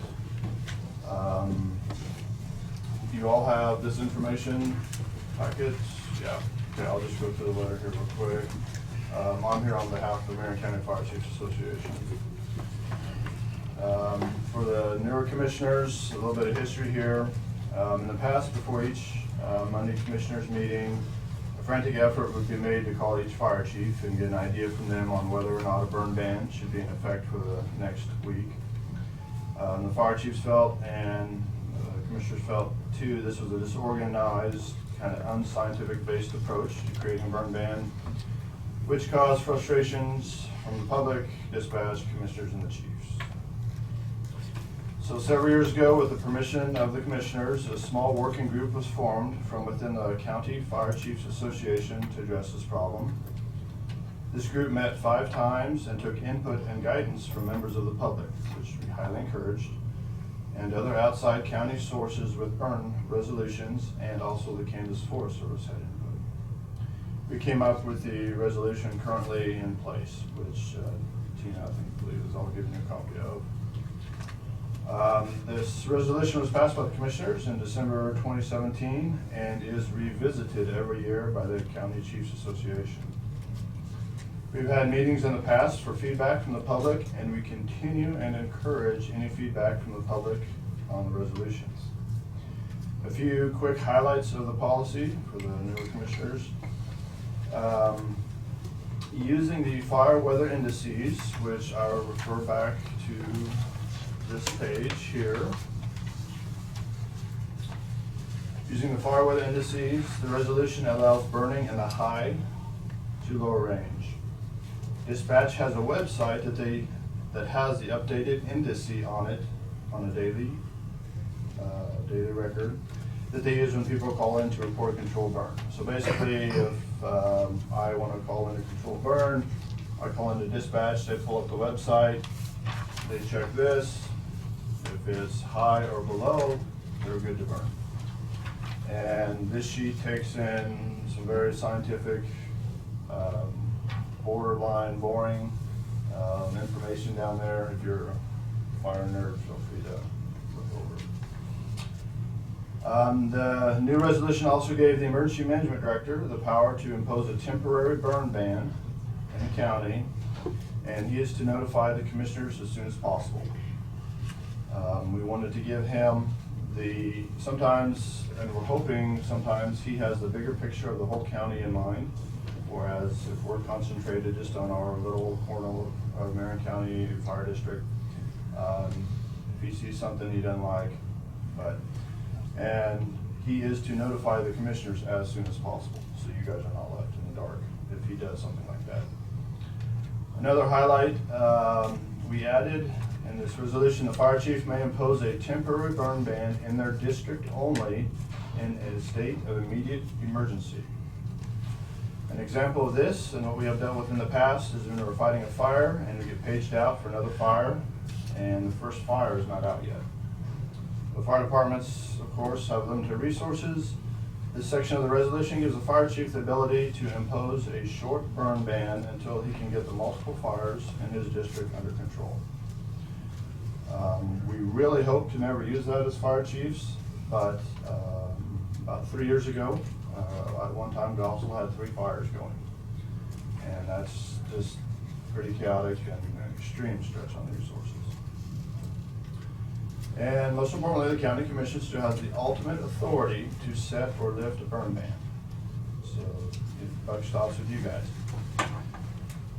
So to address a situation that came up around the Thanksgiving time, for some reason, the commissioners or the emergency management director started going back to the old system of trying to call all the fire chiefs before the county commission meeting. And we are not understanding why this resolution wasn't followed or this system wasn't followed. It's pretty chaotic to try to get a hold of 8 to 11 fire chiefs before your guys' meeting. If you guys want to enact a burn resolution that is contrary to this indice, that's fine. You guys have the power in the resolution. The fire chiefs, when we created this, the goal is not to seem high or mighty or to take any power from you guys.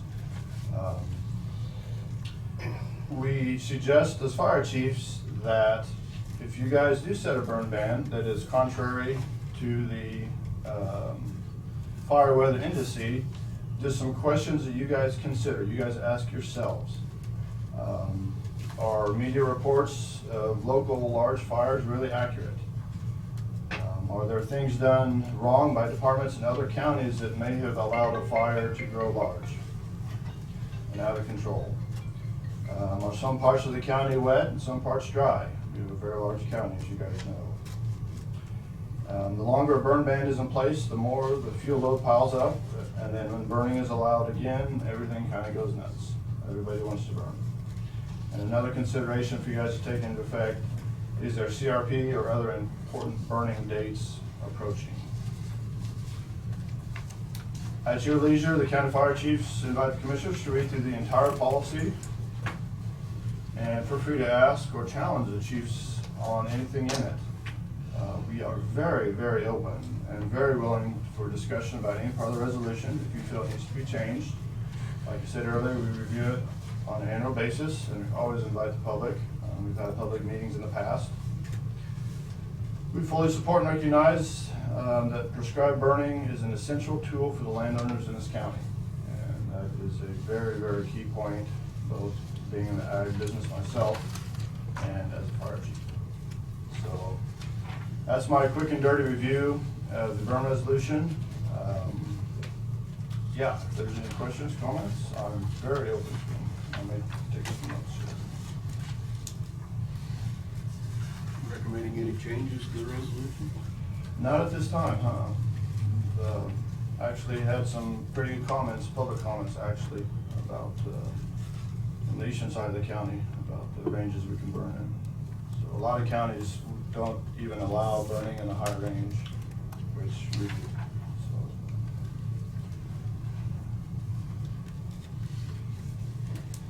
Said Thanksgiving, when that one, what, do you recall what level we were in? We were not, by this indice, we were, I believe, in the moderate. There was a big fire 3 counties south of here, that 3 or 4, yeah, anyways, that got out of control due to some mismanagement of resources. And then when that burn ban was enacted by you guys, which you have the power to, some of us get nasty phone calls then on why is there a burn ban if, and then they point out in the resolution, it's not high or above. And then I tell them, well, the county commissioners have the final say, they're gonna call. So that's the kind of situation we really want to avoid. So. You all know that Randy was in here the day we did that? We discussed it. That's between you and him. Well, that's what I'm saying, but Randy was good. Right, and according to the resolution, he can enact Yeah. a burn ban. Yeah. And then it can be canceled then, like the next day, or not have to call another meeting for the county Well, commission. I think we can give him the power to do that. So, Okay, so I guess what I'm understanding is he could have just done that on his own. Correct. And not, we didn't have to go through all that like what we did here at the commission. Correct. He was just Okay, supposed to okay, 'cause notify us. we were instructed that. He would have notified you guys though. I mean, that's Right, the he needs to point. Yeah, notify see, you. he did. But he has the ability to Yeah. connect that ban. yeah. Yeah, Until okay. until I the- remember now what you're talking about, and that was put on the agenda by the chairman at that time. Yeah. Until the indice indicates that it's in the community. I'm glad you clarified that. We just don't want to go back to the old system of Right, some fire chief being assigned to call 8 other fire chiefs in the county. yeah, I can see that point now, yes. It's Okay. well ahead. Because y'all volunteers have got regular jobs. Yes, yeah. There's a learning curve. Anytime you enact something new, it's human nature to go back to the old way, and so. I'll remember that. I didn't, remember in my head. I just went. So yeah, if there's not any other comments or questions, I'll turn it over to Lester.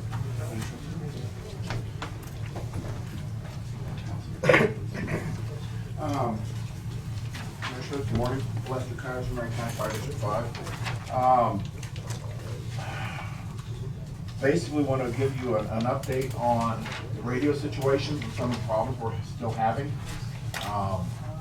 This letter is just kind of a brief history for the new commissioners. That way they can see where we were and what has kind of came down. We've come to the commissioners. Basically, the problems we're having is signal strength. I'm just going to kind of skim this letter and let you read it at your leisure. We came probably October last year. I spoke with the commission, discussed the signal strength issues. They said, okay, we understand this. What can we do to fix it? So we kind of went out and looked at some different things. Ben Steckety Hillsborough, he contacted TPS which was the company that provided the radios, and they made a suggestion of a, let me get this correct, a non-scanning repeater, which is a single site. If we've got it here, then if we're in the area and in range of that one, it will work. It'll give us better signal strength, but once we get outside of that, we have to switch channels back to another radio frequency for the main county. Then when we come back in, that's an awful lot for guys to do. For a lot, I mean, full-timers, let alone volunteers, okay? There was also some talk that they were going to be doing some work on the tower, doing some tuning on that.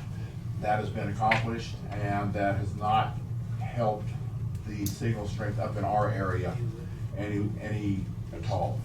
Now, the existing radio system that we have has improved for Peabody, for Marion, for some of the ones to the south that are close to the Olney Tower and close to the fringe areas where they can hit another tower. The north end, Lost Springs, Lincolnville, along the 77 corridor, including Florence, is having some issues. I've got 2 places in my house that I get a signal and that I can get a page. That's it. I get somewhat of a signal, but to actually receive a page, we're not. Brad, Lost Springs, about the same way. My assistant chief in town, the same way. So, given this, we're still having problems. We're still not getting any signals. I spent the last week up in Salina at a IMT conference and spoke with a gentleman from Franklin County who was going through some of the problems that we did. He gave me the name of Mr. Aaron Cochran, who is the Motorola corporate rep for our area, for the state. He was working with another radio company when this project was started years ago, when they first started looking at it, and he advised some people that if we worked off of the existing towers, the chances of in-home coverage or in-building coverage was going to be very slim because of working off of one tower. There was no propagation study done. And what that is, that's basically a map study. They will take the existing towers, they will turn them on, they will put it up on a computer system, and it'll give concentric rings out to where the signals are. You know, what your signal strength is, what you should be getting, and it'll identify dead areas, low areas, stuff like that. This study was done initially with our old 400 series radios 25, 30 years ago, Ben, 25, something like that. Oh, it was probably closer to 20. Close to 20, when we had the other system. And that helped to design where they were gonna put the repeaters. What we were doing on this study is we were given radios to go out and try. You know, we were told the radios will improve the dead areas. This will improve your system. And out in the dead areas, it did. I've got places out there that I couldn't talk before that I can talk great now. But on the flip side of this, nobody really thought to check where our radios worked, inside the homes, inside the buildings. Hillsborough, when they were testing theirs, they took it inside some of the buildings and they brought back to the Chiefs Association, you know, we're having problems, we're not reaching this, we can't get out, we can't get dispatch, we can't hear each other. It was advised that, well, once you have your radios and everything's tuned to the tower, that things will improve. Well, it didn't. We've had some situations. I had a call the other night, going from Lincolnville to Center High School, 2.5 miles north. I started calling dispatch when I pulled out of the station. All I had was dead air until I got to Center High School. We've had the same going south on 77 for some places. It's intermittent over there. Inside a building in Center High School, we can't communicate. There's places, if we're close to the fringe, we can get out. Earlier in January, there was a medical call in Burns, and I believe the Florence ambulance was dispatched and Burns first responders were dispatched. The Burns advised that they would be somewhat delayed getting on the road. When they did get on the road, they attempted to contact the ambulance company, or the ambulance unit that was responding. After multiple times, they were told by dispatch that, you know, they're probably not going to hear you because they're inside the house. So, I mean, when that comes out, when something like that comes from dispatch, I mean, we've got a problem. I've heard from law enforcement officials that say they have problems when talking on the handhelds. PDA system is designed for going up and down the highway, talking off of mobile. I don't know what the solution is. I have contacted, again, Mr. Cochran, and I'm going to ask him to do a propagation study. That will be at no cost. You know, the commission said, you know, what can we do? So I'm gonna go ahead and, as Chiefs Association member, contact him, have him do the propagation study, and then he is willing to come in and explain to the chiefs, to the commissioners, what the study is telling us and what possible outcomes are. We can't communicate, and if we can't communicate, somebody's gonna get hurt, especially inside a house. They put a channel on our radio, ATAC 92D, which what it is, it's a direct line of sight radio. It's radio to radio, it doesn't go through the tower system. So if I've got firefighters inside the house, they have to switch to ATAC 92D, I have to go to 92D to talk to them inside the house. Now, if I had a command vehicle or something like that, it would be okay, because then I could monitor two separate radios. Otherwise, I'm gonna have to switch to that radio and scan the rest of them. So I may or may not hear something else. So with them coming up with that, evidently they identified that there might be problems inside a structure, because they put that right on our homepage so we would have access to it. So that's what I have at this point. I will entertain any questions or comments. I might just add too, real quick, that the fire service in this county was told a date of when we would switch to this new system.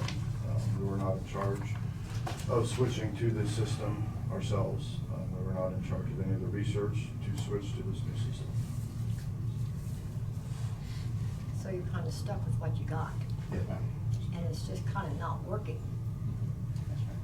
If I might add too, in Hillsborough, what we've done, I happen to be the building inspector in Hillsborough also, and according to the 2012 International Fire Code, I'll give you all a copy, we can require new construction and even existing construction. But at this point, I'm just requiring new construction, new commercial construction, provide emergency responder radio coverage.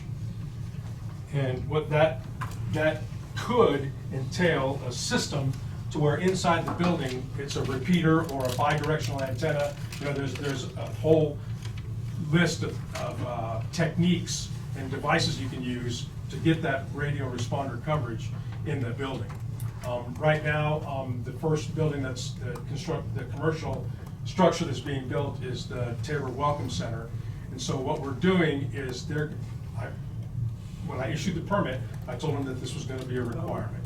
So what we're doing is waiting until the building is constructed, and then we're going to do that test like Lester was talking about to see if the coverage inside the building is the same as the coverage outside the building. If it is, then we're not going to require that. But if it's not, then we're going to require them to put in this relatively expensive system, you know, so you can have radio coverage inside. Because when Lester mentioned that we did some tests, it was the new Fine Arts building that Tabor had just built, and we couldn't get coverage inside that building. Now, and it's just an example of, there's lots of buildings in Hillsborough where we don't get coverage. And sure, if there's a fire, we can go to ATAC 92D and we can work that fire. But if, you know, many of my volunteers work inside of buildings, and if there's, you know, we rely on that page for those volunteers to get notified that they need to respond. And if they don't get it, then I don't have those volunteers responding. And that's really where the problem lies, is in the paging. You know, we've got that workaround with ATAC 92D for in the event of an incident, but it's the paging where the problem is. So this is one way that we are working to try and solve the problem, but of course the expense then goes to the owner of the building. So can I assume then that after we have this propagation study, that they will offer us solutions to this? From what Aaron is saying, yes, he'll come up with some different options or recommendations. Okay. That's why the study's free. That's fine. They get paid in the end. There will be recommendations. Yeah. Yeah, well, I know we gotta do something. I mean, this has been going on way too long. I'll be anxious to hear the results of that. I'm glad you're willing to do it. You know, where I live over near Center High School, I am bouncing either between McPherson County, Dixon County, or Chase County. Almost never, ever do I get Marion's Tower, ever. most of the time I'm off with Chase County, if I'm lucky, and I'm usually getting in what they call an RSSI, which is your signal strength. They say you should have 40 to 45 to be effective, and I'm usually 32, 33 maybe inside the house. That's crazy. Why Do we is need to that? go higher with our tower? It's not that, it's just, it's not the coverage, we don't. Where it's located at with just one tower, anyone that has put, okay, let me not say anyone, the majority of the people that have put a 800 radio system in and are using it for paging and notifying their responders, have also put infrastructure in with the system. Marion County opted not to do the infrastructure, and they're working off of the Albany Tower and the state towers that are surrounding the county, that touch the county. You also, We're just not getting the first tower quite often. We We're don't just have lucky one- enough. Don't have one in the county. Albany. The only, and The which is a only very good tower. It is. It's Very one good of for the what it best, is. you know, and so it does. Far cornered you can't. Right, so I think that's why it was thought that that would suffice, you know, but we're learning that And it's. it's not working. And when there was no official study done beforehand, I mean, that's our Achilles heel here. I mean, the homework wasn't done here. That's all I have, unless there's any questions or chiefs have anything to say. Anybody, public? Can you hear in like the Hillsborough buildings when the police department call you and you can't get out, or which way is it both ways? I'm just asking. Both ways usually, Both ways. I'll let them get bent on Hillsborough. Yeah, we can't hear. I mean, we've got FM on We the weren't allowed to have farm that too, and our frequency put in our handhelds are radio. 1 watt. They will get from the repeater this way, but sometimes I can't get back. That's what I'm just asking. Yeah, for every time you key up the radio, if you're on one of the repeated channels, it goes to the Right. repeater and then Mhm. back. If I'm talking to you right Right. there, Uh-huh. the signal's gonna go to I the know it repeater does. and then I've back got to one, you. so I know what you're talking about. I'm just asking if it came in the building one way and not the other way. I'm just, you know, just because once you hit the repeater, you've got 45 watts or whatever you're gonna say coming back. But you going to it with your handheld is 1 watt, trying to get there where my pickup is 45 watts. Sure. So I'm just asking, so Yeah, there's a lot of the difference problem is between with the that. handhelds, Mhm. because Yeah. that's Because what they're we a take, slotted that's- channel. yeah, and that's what we take home with us, Mhm. and we have in our homes, But I didn't the know guys if you have could on their hear it. hips. That's what I just wondered, if they call you, if you can hear, but you can't get back to them. A lot of it is we can't hear, like I say, I've got 2 places in my house that I can receive. Well, I understand that. Receive Uh-huh. signal, Well, that's that's what I coming, just wondered. that's coming from dispatch through the repeater. Right. And it's just not Yeah, buzzing, but it's you not can't buzzing even into get that. that, that's what I was. It's And not we don't buzzing have any into way of the knowing if our Mhm. transmission is being received, because we can't Yeah. hear it back. Yeah, so it's both directions you have problems, that's what I'm just asking. Alexandra Church is another building. We have very limited coverage. Oftentimes in Gossel, our firemen that work at Bethesda Home get notified when the sirens are turned on as the trucks drive past. You know, stuff like that. It's, They have to go outside to see where you're going. yeah, exactly. When is this study gonna take place? Did you say that? I have not, no, I was letting you know, like I said, I'm gonna contact him. He's got a project that he's working on, that should be completed by Thursday this week. And then it sounds like it'll be. Pretty soon then? Yes. Oh, good, okay. I think, I was on the township, fire with Liberty, when we talked about these, and I went to those meetings, and I think that's very disappointing, because they were sold as, this was gonna fix it all. We were gonna buy the higher wattage or whatever at the Alany. We had to get it then, because there weren't gonna be slots left. We were gonna buy that. I remember that exact question is, will the fire department and the highway department, or the county sheriffs, would they be able to communicate together? And it was specifically said, absolutely yes. So now, we've got them all. County has spent a lot of money, and now we're backtracking here and saying it isn't working. When do we hold those companies accountable for telling us what they told us? Good question. And I can answer that because we weren't in on the initial. Yeah, I to know be you politically correct here and not. I know you were. I know, I'll let I'm you. putting my knee boots on, but if the chiefs if this was presented to the chiefs, or if this was given to the chiefs as a project, we would have gone about it very differently than the two people in the Sure. county that were pushing it. Yes.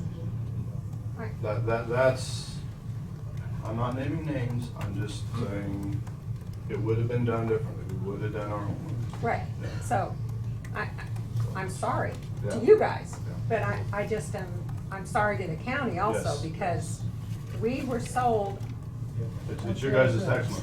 yes. Yeah. So, but I just remember that conversation. It was in that Marion City building that we all met and talked about it, so. This study is intended to come up with a solution. Yes, sir. Or, well, it may not come up with a solution, it will identify the strong areas, the weak areas, and if there's a solution where another tower would need to be put, or another 2 towers would need to be put, or another site, they refer to them as a site. They're not really repeaters, they're a retransmission site type deal. You almost gonna need 2, one at the north end, one at the south end of the county. And like I say, that's where the study So will, we're gonna find out. yes. Do they offer any mobile repeaters on the system? There are some agencies that have used mobile repeaters. I've spoke with, and I'm gonna put Travis on the hook here. I spoke with him about mobile repeaters from where he was at. Now, mobile repeaters, and if I'm wrong, Travis, correct me. Mobile repeaters will work if we're sitting in front of a structure with a mobile repeater in the fire truck. They'll be able to talk in and out and get it to dispatch. But that will not solve the problem at his house, at my house, at his house. Doesn't solve the. It doesn't solve the They're not paging getting issue. your personal vehicles. Right. That'd be huge. And then, well, no, then it would have to be on all the time too. So in order for it to work, it would have to be powered up all the time in your vehicle. So that's what I'm saying is, it will solve the firefighting on fireground situations, but it will not solve the paging and notification issues. That's the only thing we ever heard about that, just at the scene, what we heard, when they was telling us, they never say nothing about, having one in city limits of Lincoln Hill, and you're gonna tell everybody that you got paged.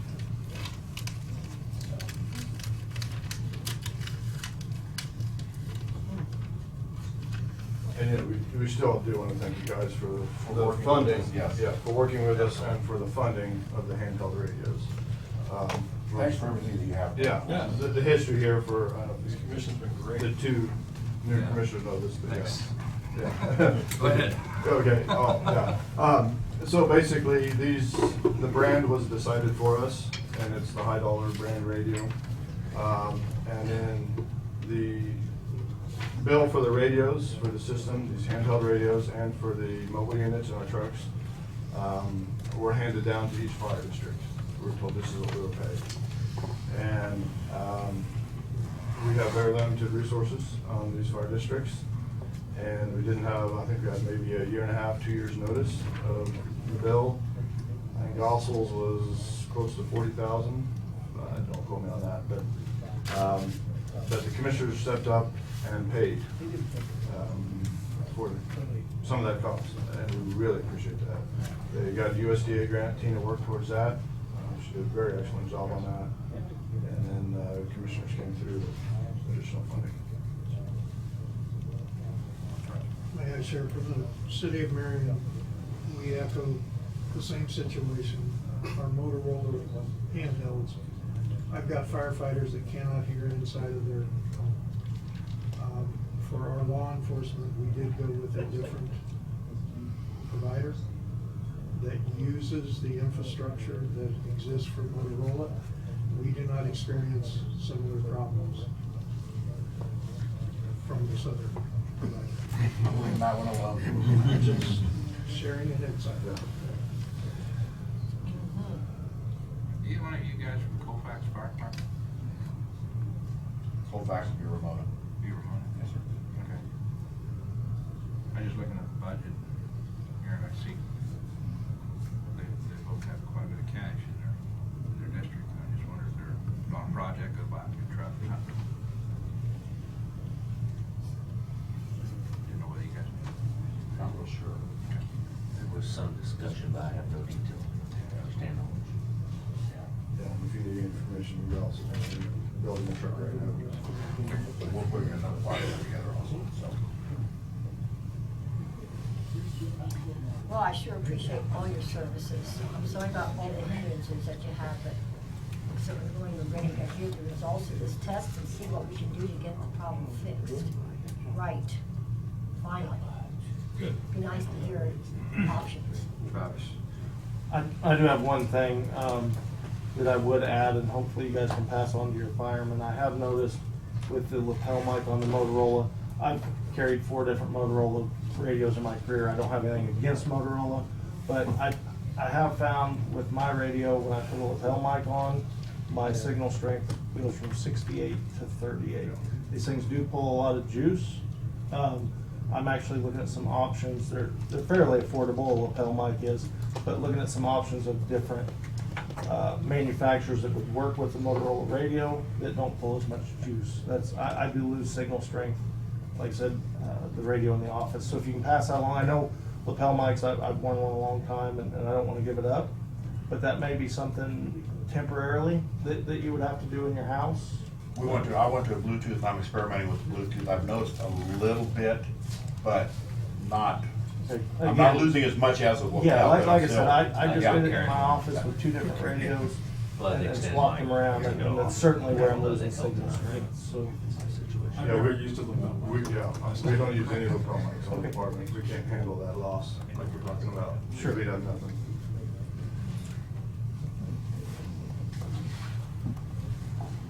If there's nothing else, thank you for your time. Thanks for coming in. For the information, I will read it.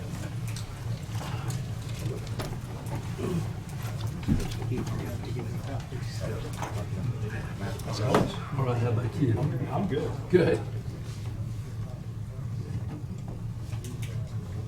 Brad, I just saw Brad come in.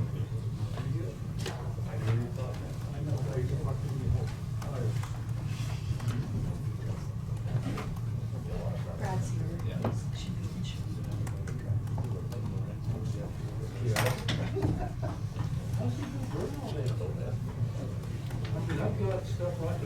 Well, Roger, it's good to see you here. It's been a long time since you've been here. I have the same hot buttons you all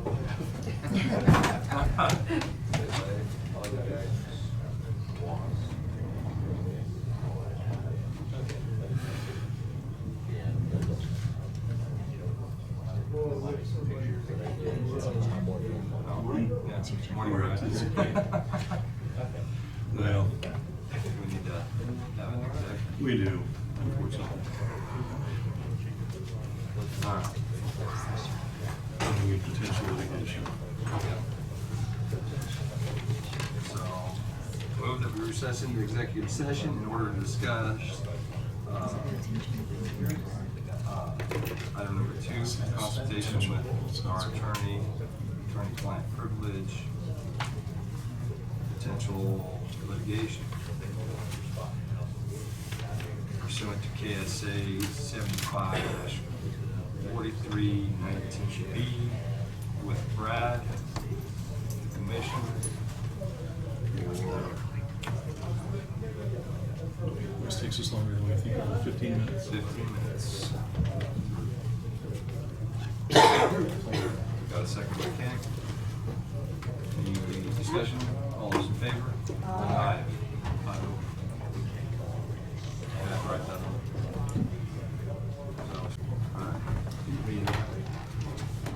Out of executive session, no action taken.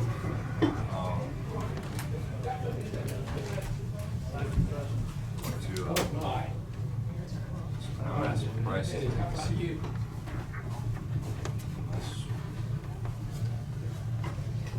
Bryce? Me? Yeah. Okay, I didn't know if you were done, so. Currently, now the hour. Hour?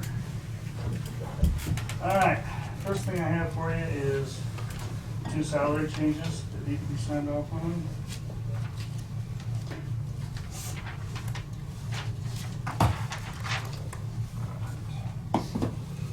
We got a salary change for Terry Stubblefield, Road and Bridge Administrator. 2125 to 2142 a year, or month. 1 year raise is road and bridge administrative assistant.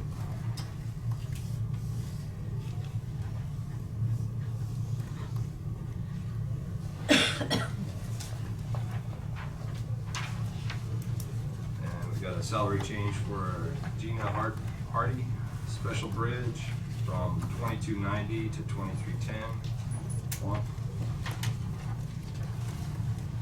6-month raise as an equipment operator 1.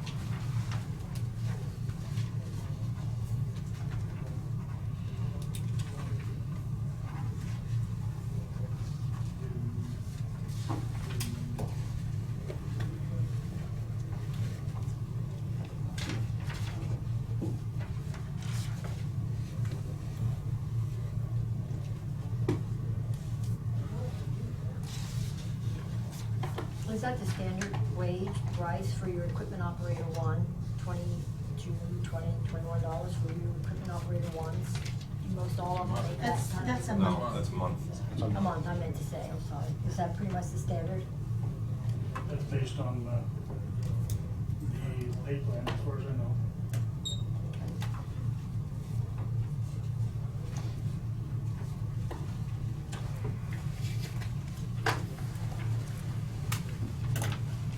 I'm sure they would take more. I'm sure. I've never met anybody that said they make enough money. Well, there are some Yes. politicians, I guess, that say they are. Sure. Wanted to bring up the dozer bids again. I didn't know if you guys had considered those anymore. We had talked about trying to get financing locally through the banks.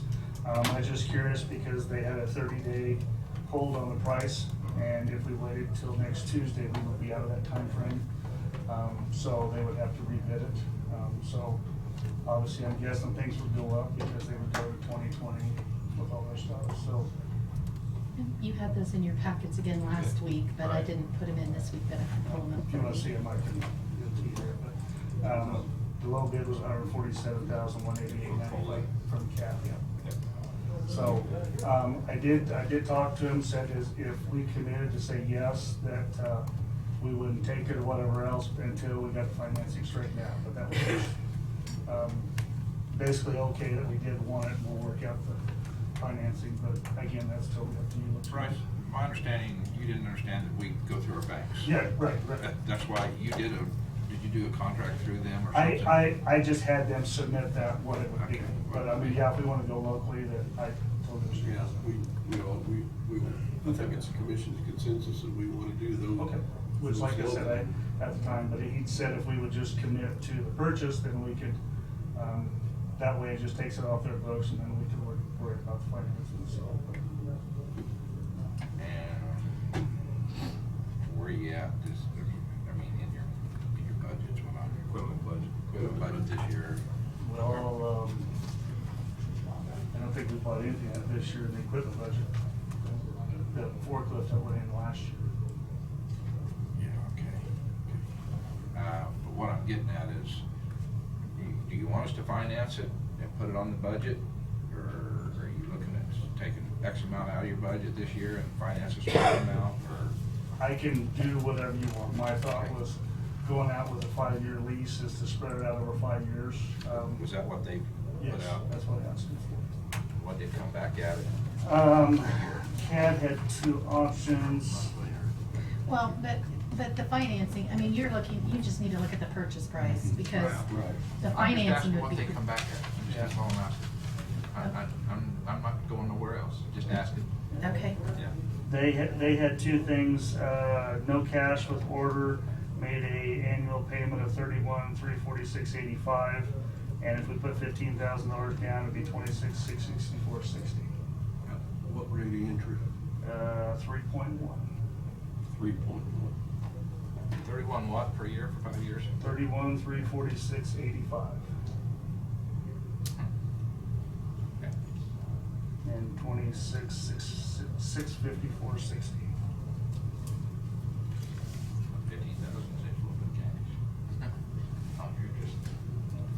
And part of the reason I look at that was, we're still paying on 2 dump trucks that we pay off, I believe, next year. So then that more money would be available. So, possibly get off and pay more or whatever it's gonna be. Was there a vote taken to go ahead and purchase the unit? No, at the time, we just talked about that and then, Reviewed them and moved on. right, Are you borrowing a machine now or renting no, one? nothing on the dozer. That's not the county machine up on the lot at Durham? No. Komatsu? No, we've asked, had a lot of people ask about that, that's not ours. Well, I just thought maybe you had, rented one or No, something. no, it's been, I guess it's been there for a week and nobody knows anything about it. Everybody's excited, huh? Yeah, I mean, that's what, that had several people ask. Somebody just using our lot? I guess, like I said, I didn't know anything about it. That's not a Traco either. No, it's not ours. I saw it there the other day too. So we're gonna, I think we need to find out what's going on, obviously. I guess. To get it out of there, so. Well, This is the dozer to been clean nice the if they ditches, had right? approval to work Yeah, there. yeah. Get a ditcher. It's got a 6-way blade on it, different things that you Yeah. can do with it. Our other blades don't have. Well, yeah, like I said, the D6 dozer we have is just a straight blade. for Yeah, pushing, straight blade so- pushing. but- Well, if we could get it out to our local banks to give us an option, I have no problem. Yeah, I'd make a motion to go ahead and agree to purchase it on finance, the final approval of financing. I have a motion by Dave, a second by Randy. Any other discussion? All those in favor? Aye. Aye. Okay. I did have a question. Yes.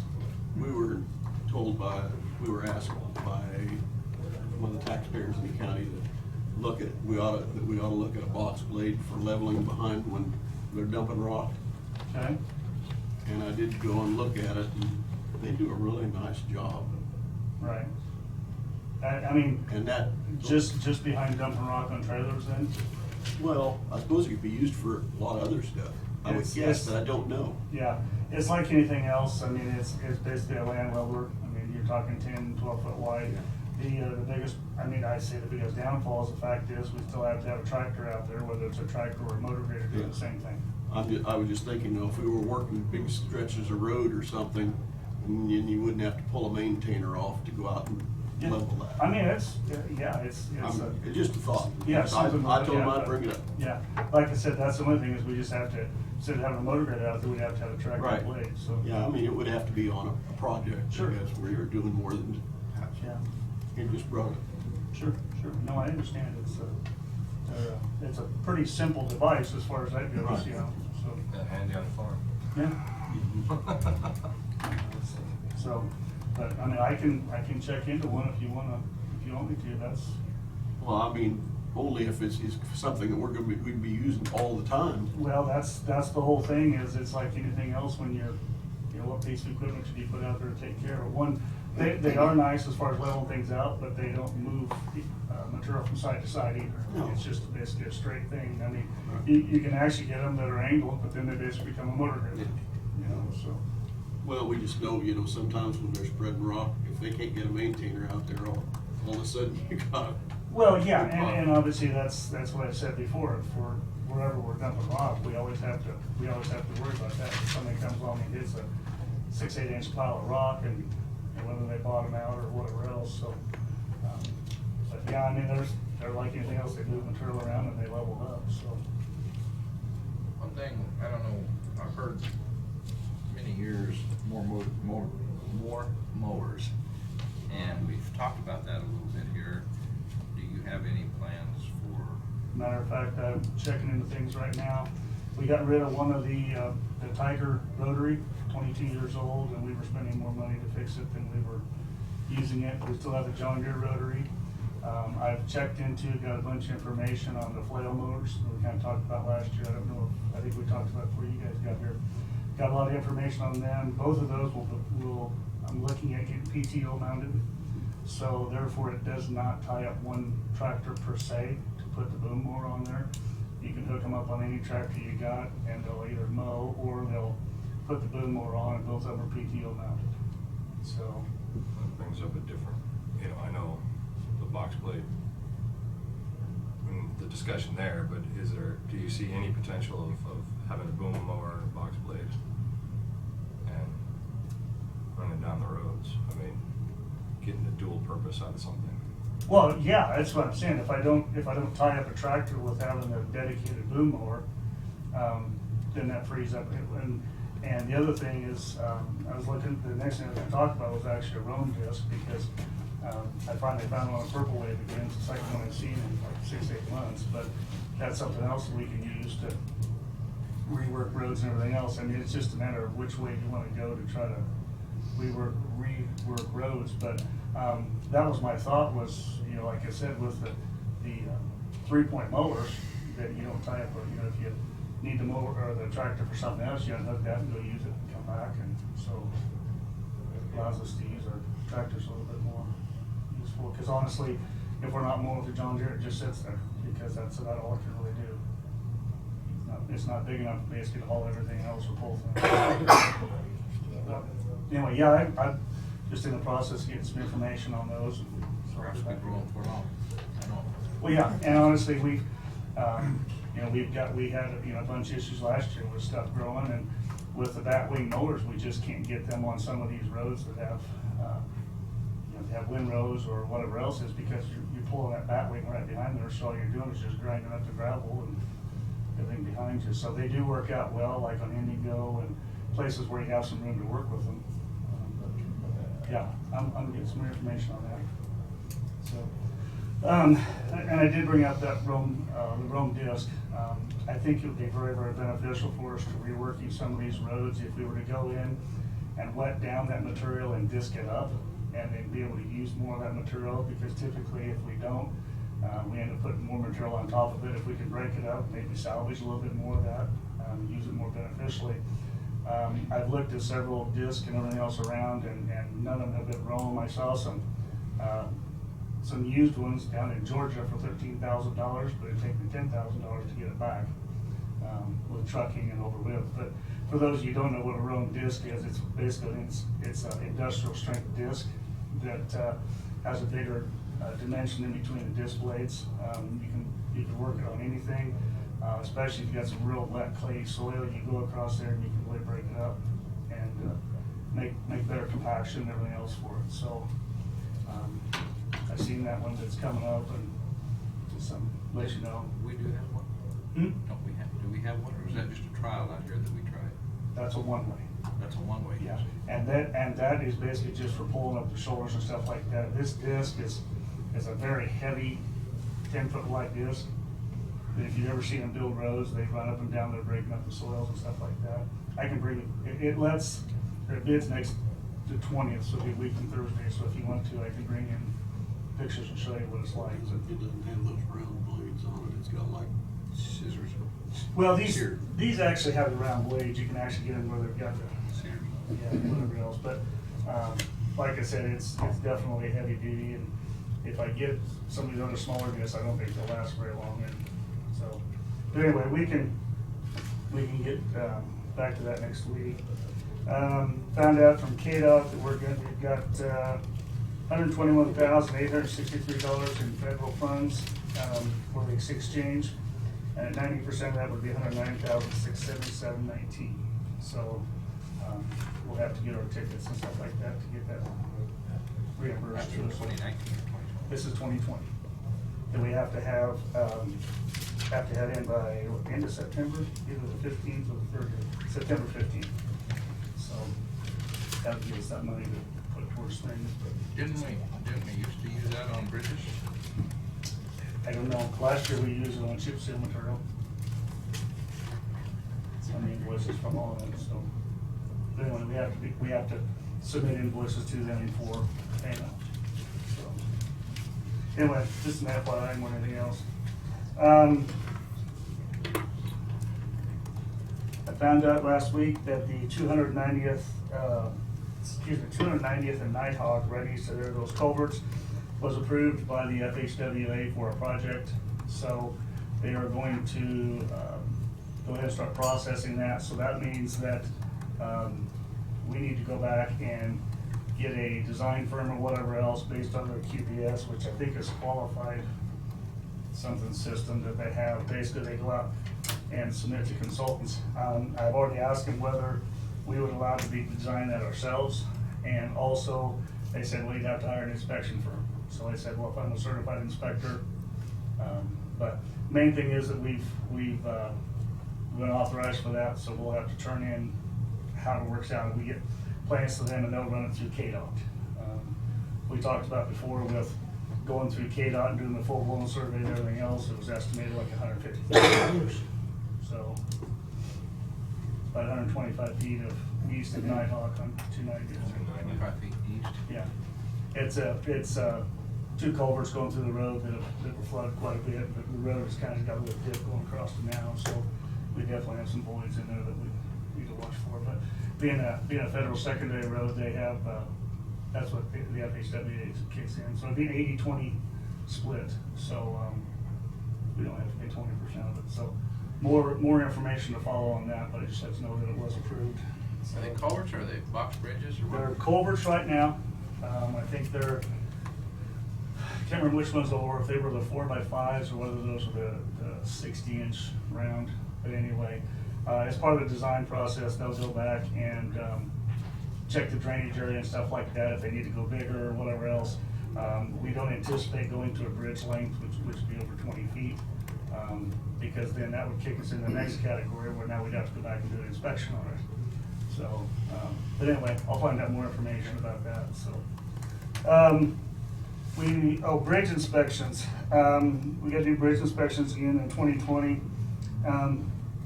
This is one thing to where, I don't know for sure what the qualifications are for the inspectors. I got that information, they're checking that information to find out exactly what it takes. Cook Flat Strobel has done it in the past, and for those of you who haven't seen it, that's what this is. It's basically a bound book that they furnish.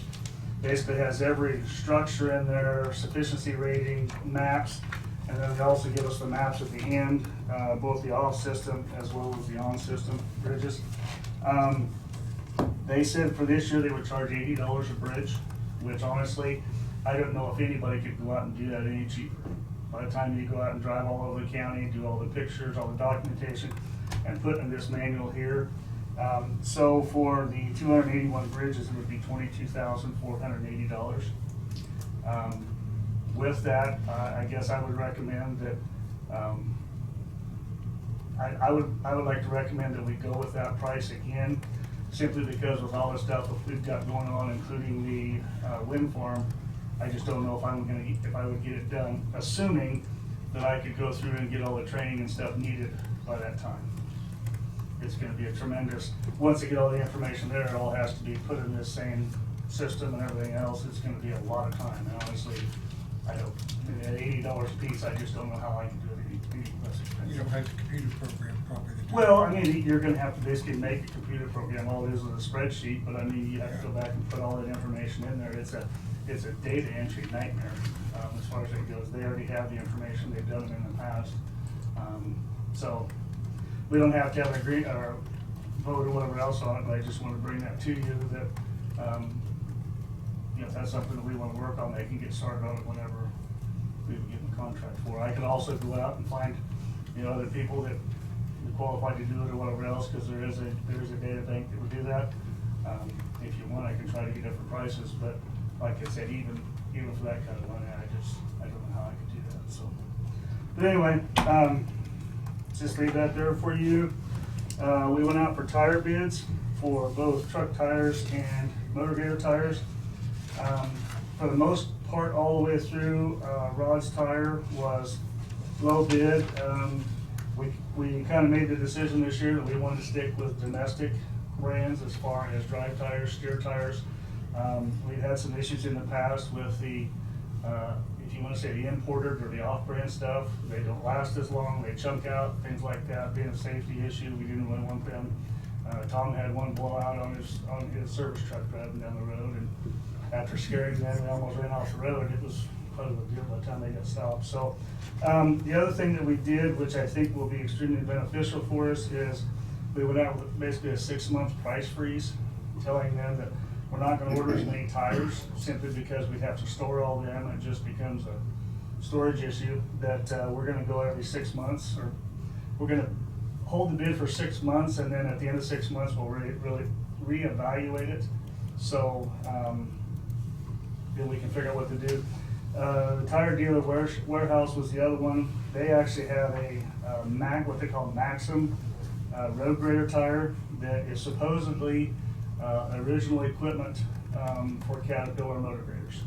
So based on what we got from Rod's Tire, we would kind of like to go back and order some of these just to see how well they would perform. It's a savings of about $170 a tire for motor graders. As many tires as we go through, maybe that's something to look at if they don't work out. But basically, that was the other thing, is we've had a lot of uneven wear and stuff like that on these imports, and so we're just gonna try to go back with the name brand and see if, because obviously it's a lot of money for a tire, but when it takes basically 30 minutes to an hour for every motor grader tire you change or whatever else, plus it's not the most easiest operation, and even with a big tire machine, but you always gotta worry about injuries. So that's two numbers there. You're basically, it's the price of the tire, there's no mounting involved. Correct. This is just supplying the tires. Both of them have said that typically they have them stored in warehouses in Wichita, and we could just call them up and say, hey, this is what we want for tires. They'll deliver them to us, and we have it, we'll go with this price with that. So, I mean, you're welcome to look at them if you guys wanna look at them, but, yeah. You say $120 a tire, how many tires we're looking at? Well, on motor grader tires, it depends on, and what we talk. Six at once? Well, yeah, most of the time it's at least 4, the back ones. Sometimes the fronts wear better, sometimes they don't. We have hit the motor graders, we replaced 7 motor grader with brand new tires all the way around, but the problem we have with those is you go in the northwest corner dealing with sand and stuff like that, oil can go through, or can take a set of tires for quite a while. Well, then you go down to the southeast part of town with all the or part of the county with all the flint stuff, it can tear them up pretty fast. So, but we all like the idea that we could at least have this available, so whenever we needed tires, we could just call them up and have them delivered. And obviously, say within a day or two. So, because I know that for a while, I think when I first started, we counted 20 some motor grader tires just sitting there in the storage unit, and it's just like, because what they did was they got tires every year, and so you'd order what you thought tires were all year, you know. So I think by this way we can keep our inventory down, but still have availability. So That's always been a bid item, so do we need to have something in the minutes, or an official action accepting the price list for, I mean, I'm not quite sure how you would do that. I would recommend you do that.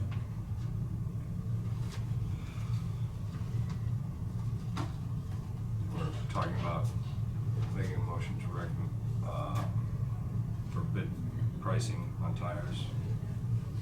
And for, in which direction we're gonna need to go. Or we talk about just accepting these numbers for now. I guess it depends on what it is that you want to do in terms of Are you trying to? general standard, or is it just a one This time? done right now, or is it? well, we went out to bids, and that's what we got. We just thought the 6-month thing would be better. If you'd rather go back with a 1 year, we could go back and do that too. If we go back with a 1 year, then we'd have to turn around and order. You just cut the number of tires in half, didn't you, or Well, something? at least, yeah. I mean, what you're looking at on the order sheet. Yeah, I mean, and like I said, it's just a matter of they're gonna hold their price, and they have the availability. We got 2 bids there, right? You're not taking delivery, Yeah. we're just holding the Correct, price. correct. Right, but I think you still have to take action to You can get accept 6 the at a bid. time, Or whatever it is. Yeah. which would be smarter. We have a couple items that are price, or the foot flat strobels. We've assigned them a couple times, but have we ever went out for bids with that lately? We have had other companies in the past that have done that. I don't remember the different ones. I know Kirk and Michael has, I believe, had done Yeah. it at one time. And yeah, usually you approve the bridge inspections by formal action. Yes. I'd like to ask you, have you ever done any bridge inspections? Non-official. Okay. And that's simply because when I was working for KDOT and stuff, all the KDOT stuff is handled by KDOT inspectors. This is strictly city and county stuff. Again, I'm checking into what it would take to do this. So that was just the biggest thing I'm looking at is time, you know, and to document it, so. Well, I've been around some bridges and inspections and things too, and then I happened to walk upon Cook Flat and Strobel doing some of our bridges, and yeah, there's a tap test. You gotta know what you're doing with it, but a tap test when you, at $80 a bridge is what you're gonna get. Maybe we don't wanna see. You mean tap test, that's with a hammer? Take it with a hammer and you just tap it and listen to the concrete. And if you know what you're listening for, you can. I'm not denying that, but in today's world, it don't. Honestly, that's how they do it. Yep. They do a tap test. The other thing you do is drag a log chain. Yeah. And we go out and do a bridge overlay or a bridge deck, whatever else. You just go out there, you drag a chain, you hear the difference, you mark a spot where you think it's bad, they come in, chip it out. When they're done, you come back and hit it again. I mean, it's not a very scientific operation, that's for sure. But that's the way it's done. And you know, like I said, we're fortunate to where we don't have a lot of major bridges or major roads. You know, some of the, if you have to worry about underwater inspections, that's even more on top of that. So fortunately, most of our bridges are either pile foundations or drill shafts, whatever else. You don't have to worry about scour. But the ones that are on spread footings, that's very costly to do that. But if you want me to, I can go contact other people and we've got time. We've always tried passing. We've used Cook Flat and Strobel, and then we've also used the other Kirk and Michael. But we've done both projects with them. We want to, as far as I'm concerned, we'd like to keep both some jobs. But that's. And then we've also used other, I mean, not for bridge inspections necessarily, but we have other engineering firms that, I mean. BG, Swabby. Yeah. I'm sure there's quite a few that do those. Yeah, I'll get back with you. Since you already announced a bid though, you know, in terms of what they're pricing it at. Well, It's not real. It wasn't a bid, that was just what they told me. I mean, I didn't go out for bids, okay. they did it for last year. That's what they said they would do it for the same amount. So, but again, I mean, They do it for the same amount as last year. I'd go with it this year, but I'd like for you to keep that in mind. not a problem, not a problem. Like I said, I would love to do it, but I just don't know with that and the wind farm and stuff like that it's gonna be tough, so. If you want to do something with the tires or. Guess I would make a motion to accept the 6-year or 6 month. 6 years, that'd be good. 6 month from Ross Tire. Is it a low bid? Trying to Yeah, decipher it all. what we did was Song. we requested basically domestic tires, Firestone, Bridgestone, Goodyear, or what was it, it's top of the page there. Yeah. And that's what Ron did quote all the way through their tire dealer warehouse, basically gave us other options, but did not quote those tires, and that's what we wanted to go with. So they are a little bit higher for that reason, but like I said, based on the wear in the past and the change and everything else, we feel more comfortable with that. Again, I just wanted to see if we couldn't try some of those, say imported or whatever else, those Maximum tires, because they do save $170 a piece, and if we could, our thought was maybe we put 2 of them on one side and two of the others on the other side and just run them side by side to see, so. It looks like, I mean, to me, it looks like Rod was cheaper on the, even on the Bridgestone, 1-to-1. Yes. He's $5 cheaper Yes. than the other. Yep. I mean, so, it's just the fact that they quoted some imports. Yes. And it brought their overall price down. Yes. And it's. And like I said, I asked him, you know, if you have alternates, fine, but I mean, we actually asked for those name brand tires too, so. So I guess I will make my motion to approve the 6-month tire plan through Rod's Tire with the ability to go out and purchase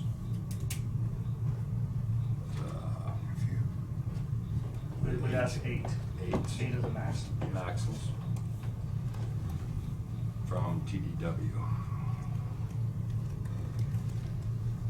I'll second. Hang on a second. Maybe, well, at least I'd like some discussion. Yeah, we Now, motion Now, you're splitting the bid? No, we're taking the entire thing from Ron's Tire, allowing him 8 tires from TDW and Max. Okay, Right. okay, because we've got into that before, and you split No. a bid, and they'll come back and say, no, you No. don't take my vehicle. Yeah, I'm so, sorry. okay, I just want to make sure. And- I and went like down I that said- road. Yeah, Yep. and like I said, we contacted both of them ahead of time about all this stuff and made sure that they were all. Okay. Go out and try to do that to a lighting contractor, and they will fall apart. Yeah. You ought to know, huh? Yeah, you don't play that game. Right. So I got a motion in a second. Any other discussion? All those in favor? Aye. 5-0. Did you take any action on the bridge inspection contract? You know, did you? I'd make a motion to go with Cook Flat Stroll for this year. I'll second that. Yes. Oh, any other discussion? All those in favor? Aye. All right, as I said before, we've already got an agreement, well, basically the agreement not officially signed or whatever else, that we're gonna get the crushed concrete off of the 5677 project up there. Looking for a place to store it up there. I've got a place located right north of Lincolnville. It's a little grass pasture. He's been making hay off of it. Trying to figure out, I guess, to get the commissioner's input as to whether we would want to go back and try to buy some area so that we could make a dedicated storage area out of it, or whether we just want to go back and lease an area for several years until we get the material off there, and then, you know, turn it back to the landowner, whatever the case may be. I've checked into value based on a real local real estate man with that, saying anywhere from 1,300 at the very low end up to 1,800, 2,000 for that kind of land per acre for a reasonable sale. As far as the lease amount, that's kind of open to whatever else.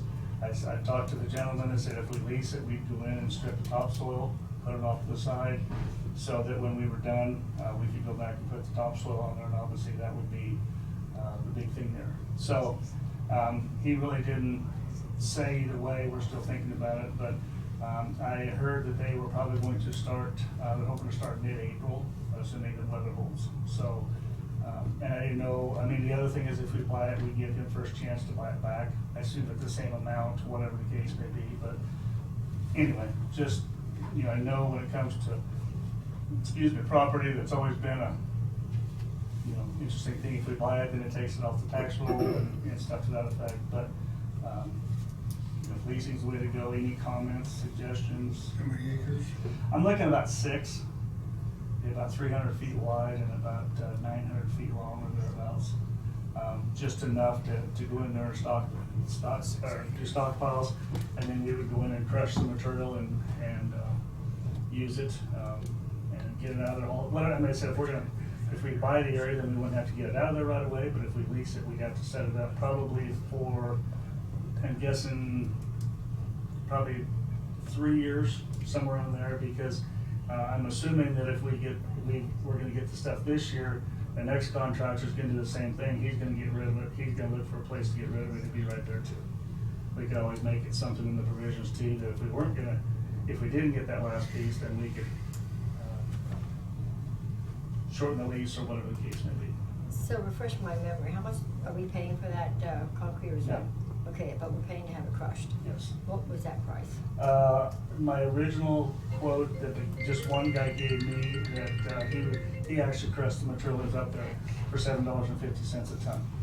Now that was for 2-inch minus. I've been told that if I crush it bigger, like if we were looking for ditch lining at 6-inch, if we crush it at 6 inches, that it wouldn't be as much, because obviously it depends on how hard you work the crusher.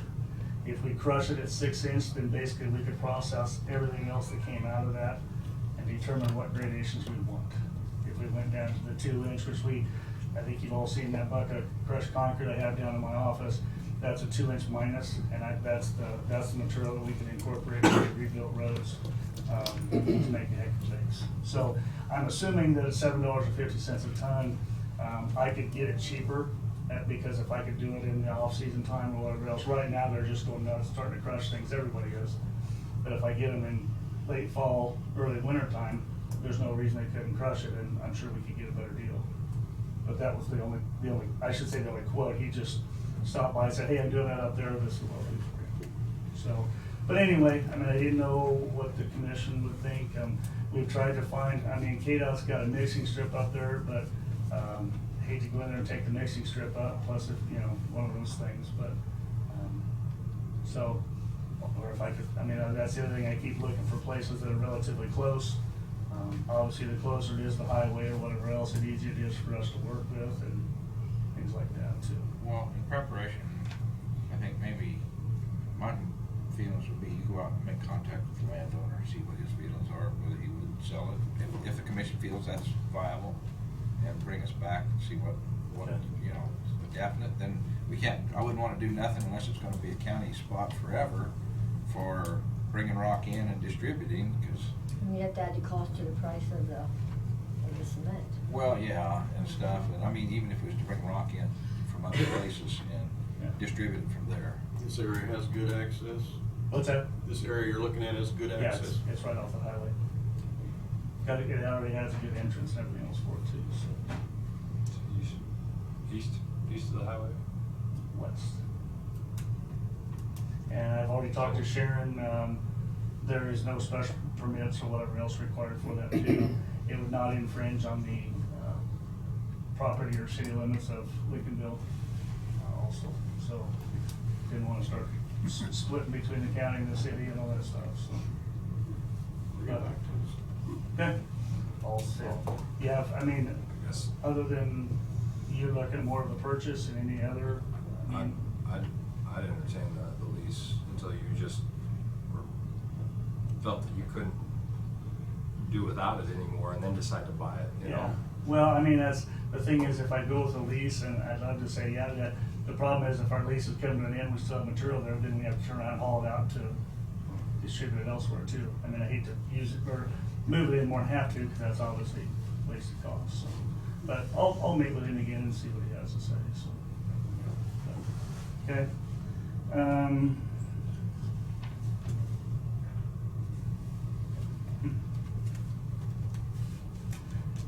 I think that's it for now. Do you have anything else for me? So I have a question for you. How are you doing on contracting rock and truckers and stuff? We have been checking into rock. Coming up, we're gonna try to put 5 different locations across the county, 1 in each district. Put down different materials and just figure out, keep track of what we're putting down, the costs, and then monitor them over a month or several months or whatever else. Then come back with that information for the commission, or obviously use that ourselves too. And so we would have a very objective data out there, if you want to say. So we've kind of been working on the finalizing that plans. So you're looking at 5 different quarries? So Well- are you taking bids? Because I was under the impression that you were gonna take bids for the rock. Well, That's what I thought. we can do whatever. The biggest thing is we're trying to determine how much rock to put down per mile, you know, based on that. I'd like to put down the same amount at each location, so you're comparing apples to apples, stuff to that effect. So, like I said, we're just finalizing where we want to put it, and then go out and do all the information. Okay, so you're not doing bids then? You're just gonna go buy some for testing? Is that what you're doing? Well, I can I mean, go I out guess for- I'm just confused here. Well, I can go out for bids. It's Well, I mean, gonna I be- thought that's what we voted for you to do, but maybe I'm wrong. Well, again, I can go out for bids, or I can just go out and buy it, that difference. I can do whatever you want, as far as that goes, I have no problems going to bids. Our thought was trying to get different materials from different quarries, and we just see what happens, with that material. So your impression is that you're gonna take 5 different quarry stuff, 4 or 5 different quarries, Mhm. and truck it in and compare the difference between the quarries first? That's what Well, you're the doing? quarries and the rock. Okay.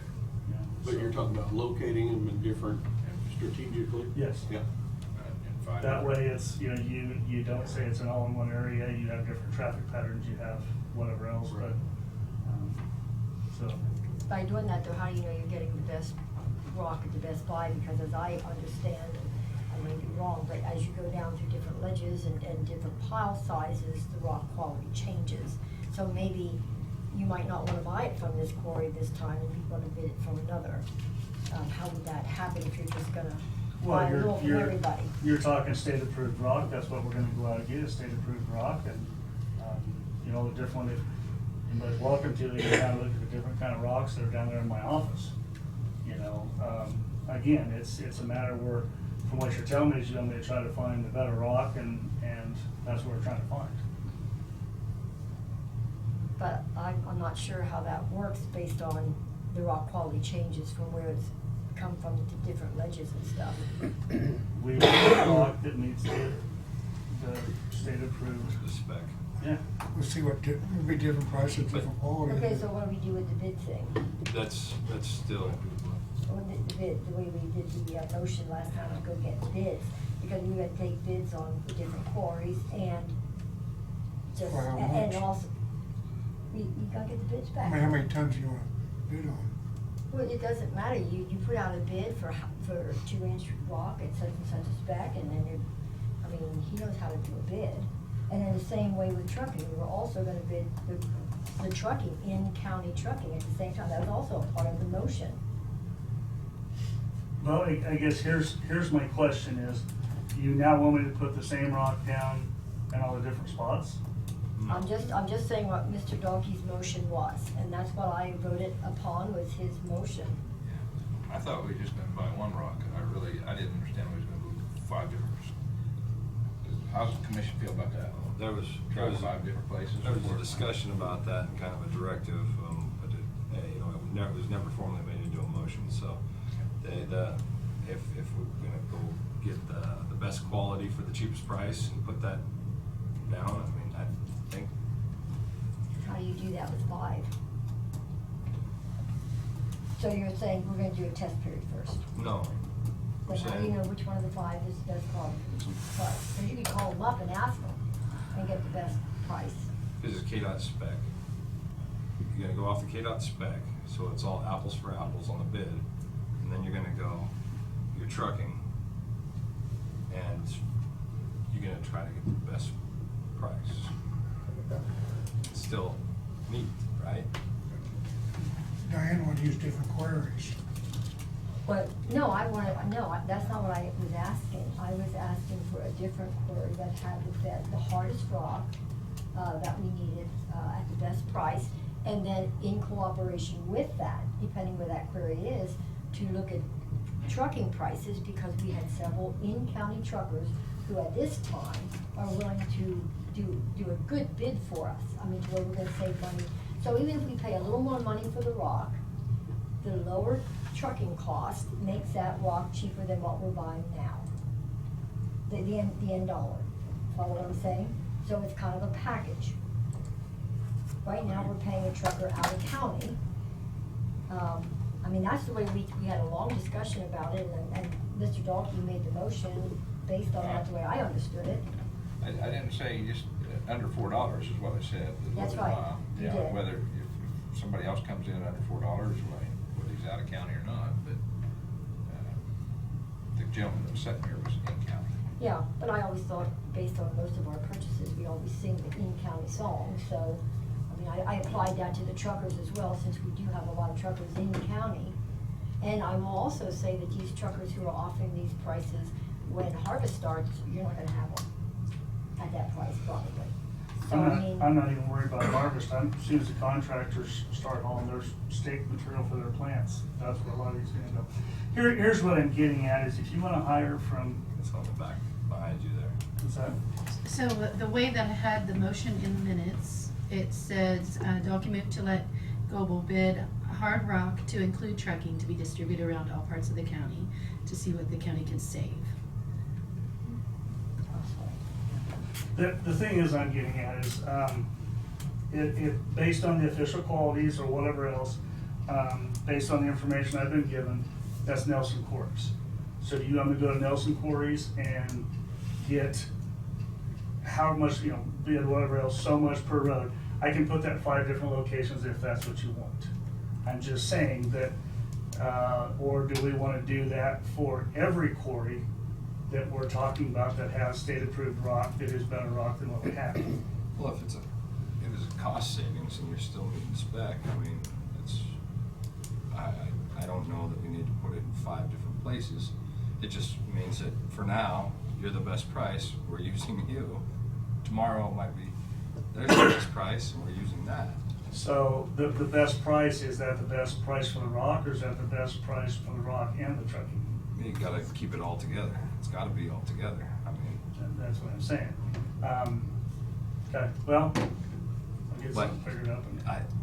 I still like the test strip idea. But Well, that wasn't the motion, is all I was saying. No, I'm just saying, I thought the motion was to let me try to figure this out, and that was my thought, was trying to find different places that have a rock that, you know, so, okay. I wouldn't be That's what we'll opposed to do. that. Wait a minute, I have other questions on other things, but Linda has her hand up, I don't know, whatever. I shared this with Bryce, and I'll give you guys all a copy. I actually called around to some quarries, not to micromanage, not to do anything that, I gave this to Bryce for him to also, just to take a look at, I have to look at Bryce with him. But I contacted Harshman's, and so what I tried to do was apples to apples. So I took the destination and I took it to Marion. So all of these are for Marion. And so what I looked at is Harshman's, Waverly, Rock, which is what we've been getting in with a backhoe, right, from Harshman, Mr. Harshman. And then there's the discussion of whether it's road rock versus clean rock. There's a price difference, which you've shared with us many times on that. And so then if you look at $4 a mile, so I kept that all at $4 a mile, so I kept that consistent. So then you know exactly how much the trucking, and then usually most of the semis will haul about 25 ton. So then if you look at what the loaded mile is, what the rock is, and then you can figure out which price per ton. So sometimes the rock can be a lot cheaper, but the trucking is a lot further, so then so then you can just actually go down that list and see which ones of the rock is what you might want to get. But in this, I did this 2 days, I spent some time doing it. The difference, what I saw, and Mr. Goebel will also agree, is that Harshman's won't bid. So their rock, whether you get 1 ton, whether you get 1 truck, or whether you get 15, it's gonna be the same. Nelson's will bid it. So depending on whether you want more, they'll bid it and come a little down a little less. I also found out there's APAC Shears is out of Hartford. It's a quarry out of Hartford, and they will also bid. And so the AV Rock, and then what the difference is, if I went and privately got it, it would be $11.10 a ton. And if the county bought it, it would be $9.05. So then you kind of look at that, and then in that process, I noticed that some trucks were going up and down the highway that was called Capital Trucking. So I Googled that, called Capital Trucking, and they're out of Topeka. They have close to 8 quarries also, which I was not aware of, so it like opened up another whole box.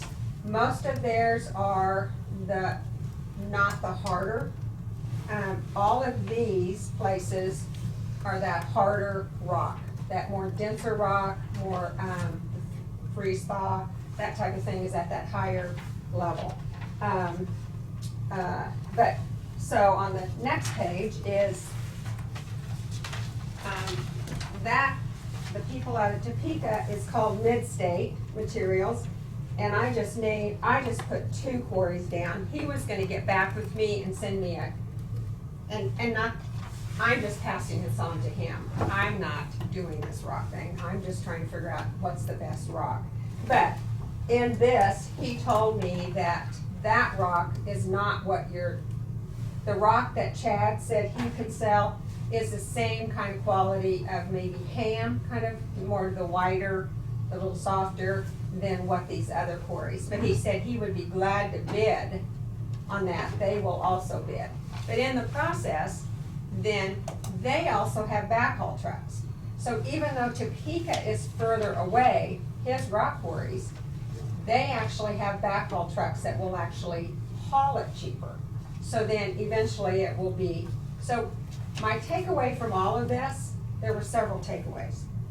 One, you're gonna have to have a rock guy that's bidding and looking at it. It's gonna have to take somebody, which I don't know if this county has ever had. It also talks about you gotta work on that, and it takes work. I mean, it takes a lot of time to get this figured out and stuff, which I'm not sure the county at this time has been allowed to have that. But also, we've never ever, this county's never really talked about other quarries. So I didn't realize there were this many quarries out there, you know, so, anyway. So when you talk about bidding, but if you look at this, like Mr. Goebel said, well, really, Nelson's maybe aren't the best. If you figure all of the mileage and all that. We went, Van and I we actually went and bought 3 different loads of this harder rock and put it on our yard. So we have some rock from Melbourne, we have a load of rock from Waverly, we also got a load of rock from Hartford. So we looked at it. So you can see the AB3 is gonna have, which Mr. Goebel has told you many times, it's gonna have a lot more fines in it. So it's got about 1/3 of fines, but it's a harder rock. All of these are the hard, I don't know if we should call it, I mean, there's gotta be a spec to it, which you're aware of. It shouldn't be just called hard rock and soft rock, because there's all between, you know, but anyway. So it's just for your information. Be free to come out, you can look at the rock, but we're gonna see how it holds up. We put 1 load on our, we put I believe the Waverly at our house. There's a load at Melbourne on our other, my son's place, and then we also put a load of Hartford. So that's just for your information. And I see here that you have down here 333 a loaded mile from this, it says backhaul? Yes, and so when I talked to the Capital Trucking, he said yes, because they go to the salt mines. But again, that window is closing, but again, they would actually haul it at 333 a mile. So then that lowers that rock from Hartford to 1797. But again, it's AB3, which you will know whether you need to use that or not, so. Yes, my question is that from their quarry, or is that going down to one of them other ones to haul back up here? No, that's actually, he said he would haul it from Hartford. From Hartford, okay. Yes. So, but Mr. Chad, let's see this. Here, right. Yes, he said he, of course, he's a salesman, but he said, I guarantee you, he said, I can get you better quality of rock than currently the rock that is from Harshman's. But again, I'm using that in, you know, just tongue in cheek, but, so, again, I don't know what it would end up costing. He did not give me the bid back when I typed this up, so, anyway. And so all these that say bids, until the county actually bids, we would know what. It would be even maybe cheaper. It would be less. Yes, depending on how much, because he said, once you establish how much, it could be even cheaper. So I think those are the other statement that several rock haulers told me when I was talking to him, is he said, one of the things you have to remember, the pile that I go get from tomorrow may not be the same quality as 6 weeks or 3 months from now. So he That's what I said was you trying have get at to, when I was saying you that. have to actually go and start looking at this rock quality. So, but it might all meet the specs.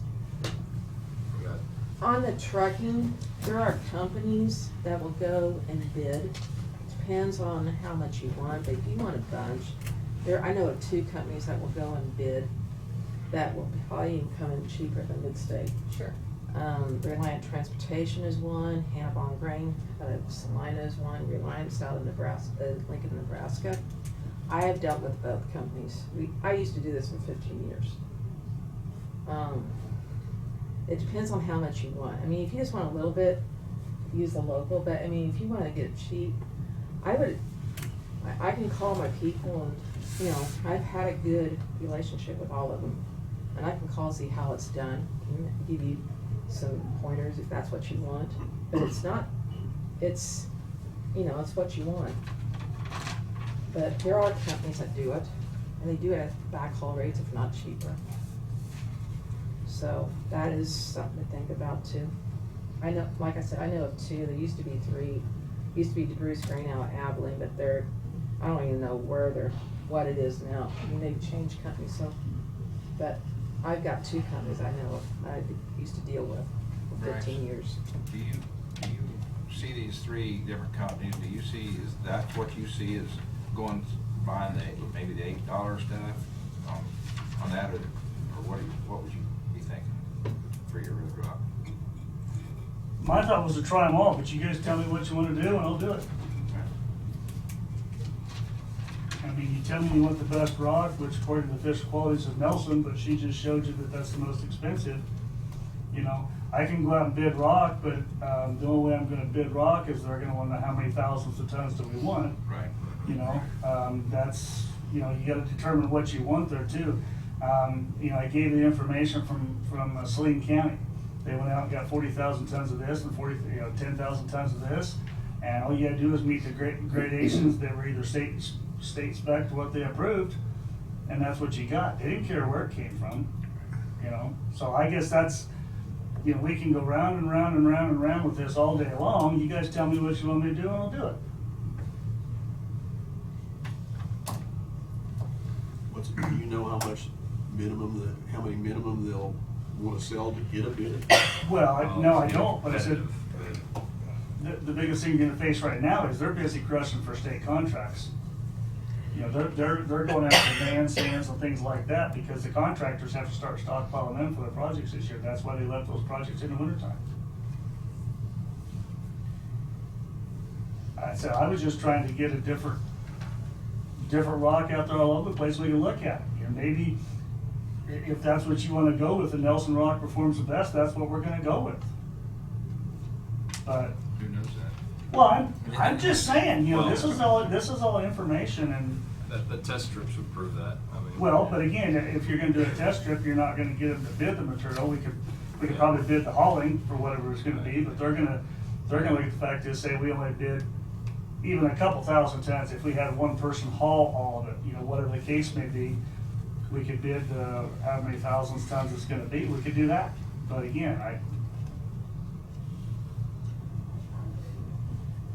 EB3 Road Rock is 905 out of Hartford and 660 out of Nelson's. But Nelson's is actually, that That's a AB3 gas. was actually out of gas, which is 130 miles. so it makes the end price Higher. yeah. But again, how much do you want to pay for the good rock if they have the best official quality? That's where I'm coming from is, And of course, they will bid if that's the one so that would either come down, depending. You know. well, and like the other thing is, I'm guessing most of them have probably bid all the rock they're gonna crush this year or whatever else, and so as far as bidding goes, if we decide what we want, we could establish that and then get it for this fall or whatever else, but, you know, I don't know without talking to them, but I'm sure they're probably pretty busy crushing for other people. I know APAC was at, no, it was Nelson was getting ready to crush that, and I know APAC was getting ready to crush the end of this week, so. Like I said, I'm doing So everything. maybe we're better off just, you know, buying some from each one and test stripping it. You might be. I mean, that was your intent to begin with. You know, you guys want me to go out and find better rock, which is what I'm gonna do, but if we decide on one, are we really saying that that's what we wanna do, or, I don't know. You guys tell me what you want. I think it's it's both. It's go out, run some test strips, and then go out and a breakout sheet like this that shows what we're paying, what we'd be paying from every quarry. Yeah. And that both is where. Well, that was my thought. I wanna go out there, I wanna drop this rock on the ground, and we watch it for, you know, however long it be. And then when we decide, when we're done watching it, just like the state of the federal government does a test strip on the highways. You go out there, you watch it, you look at maintenance costs or all those different variables out there, and then we come back and said, okay, here's what the prices are.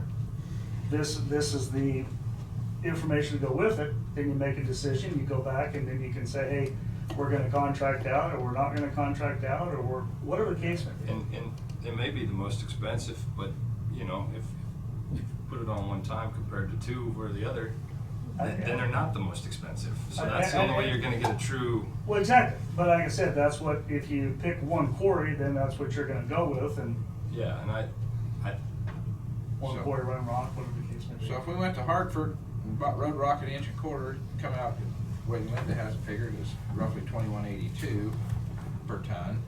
And then if you go to Harshman's at road rock 1.25 inch, they come out at $22 a ton, $22.10 a ton. That's not very much difference, I mean. Well, and the rock between Waverly, Melbourne, and APAC and stuff like that is gonna be very, very similar, because they're all basically in the same locations. They may vary a little bit, but a lot of that's gonna depend on the crushing operations too. So I'm sorry, but what you were reading there, when you said from the Hartford at 21.82, that's if a private person buys it. See the word private there at the 1110? Okay, yeah. That made it Yeah, 21.82, so it was 905 for the county, so Yeah. then it was 1977. 1977, yeah. Yeah, when I first looked at that too, she Yeah. stuck that in there for private, and I Right. guess that's because you bought it. And that's Well, what you because paid. they will not give you that price. Right. If Right. I drove in there, it would be $11, but the county could do You it. get it for the Yes. 905, Because of okay. quantity, your So then there is a- purchasing power. Yeah, so Right. then there is a little difference there in that. And I have a question. How much taxes does Horseman pay in Marion County? They got property tax, sales tax, fuel, I don't know where they buy the tires at. Do they live in Marion County? I No, the didn't- quarries in Marion County. Well, I know the quarry is there, but I don't. So you think pay they live taxes there. where you live. And so, Yes, there's some horsemen live in Marion County. so the question is then, I'm not talking about houses, I'm talking about the quarry.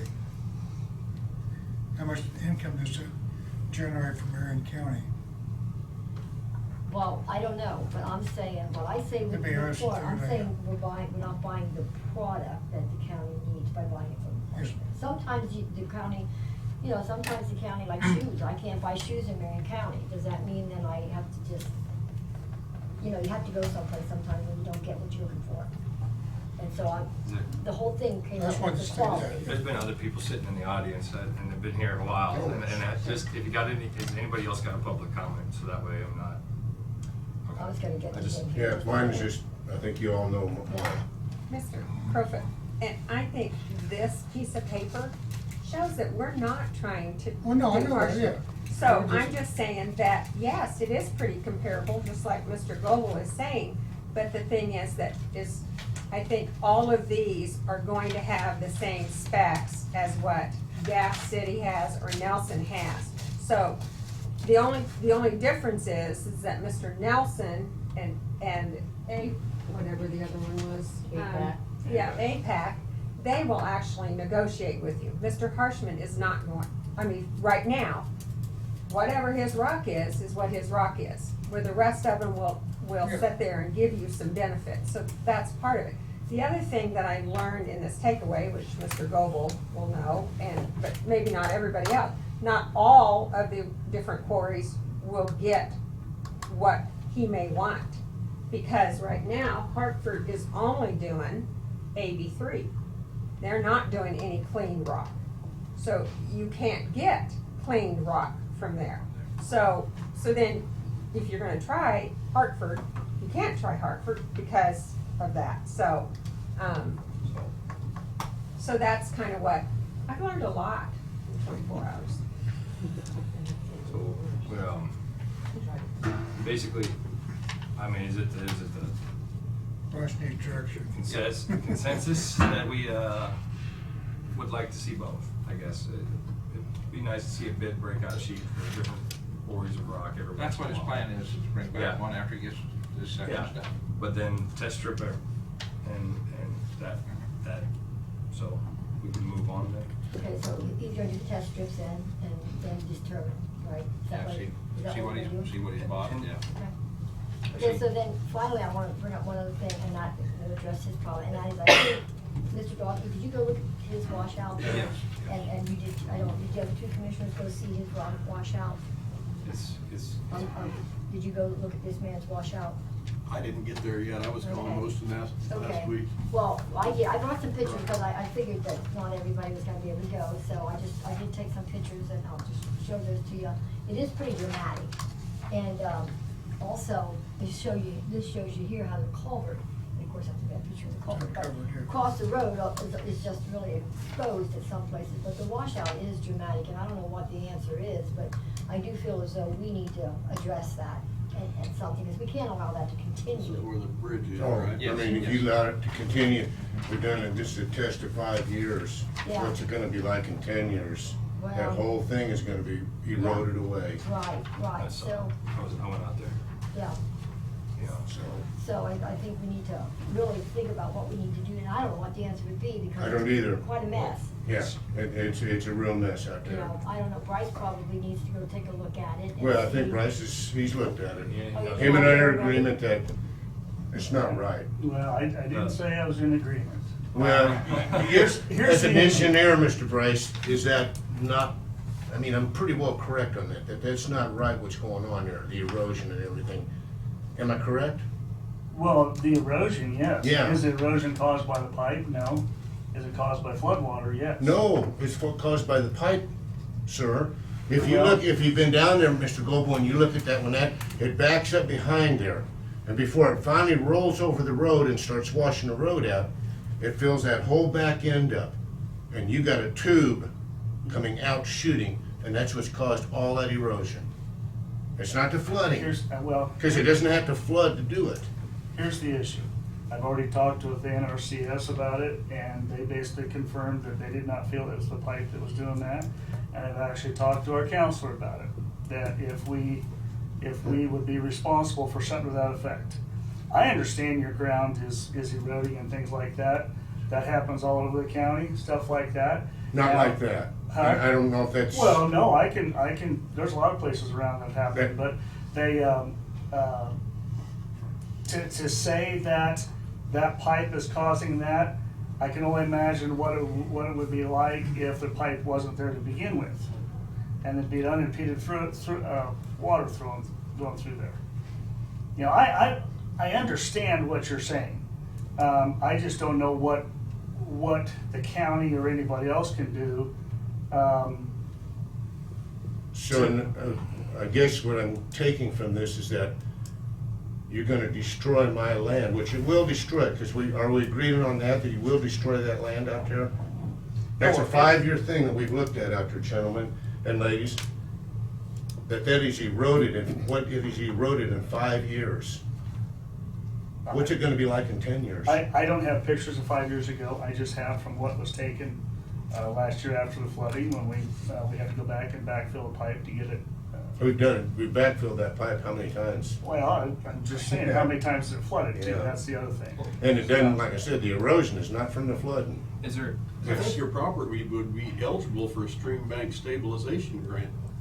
It looks to me like. I'm not worried about Kent, what I'm worried about is, it's gonna wipe out that whole, everything out. Well, I mean, that- all the people the that way they looked do at it. that keeps that from eroding. That's why it's called what it is. It's been done on my property, and it changed. And this is where that culvert is, it is Locates- a headache. Locates have been called, we are working on extending the pipes at those two 30-inch pipes. We've looked at extending the pipe just east of Diamond, and we've also looked at the one over there just about 1,000 feet west of Quail Creek to extend that pipe also.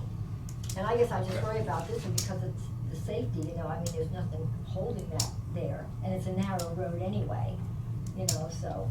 just don't want it to be forgotten. It's not forgotten. And because if something does break down, then you make money. I don't know how Brett's gonna get anything done we ask him to do if he stays here all day. So I'm gonna Well- bet this one. I'd like to ask Bryce if he'd like to be first on the list so he can get in and get out. Yeah. Would you like to be moved up, Bryce? It doesn't matter. The time is gonna take care of itself, so if you put me first, everybody else is gonna get pushed back. I mean, You know, I just, then, yeah, go ahead. that's all right, that's all I just, if he wanted to be up front, why? So he could get Can I up not and do commit at something. all? Right now, he's. No, can I not commit at all? no.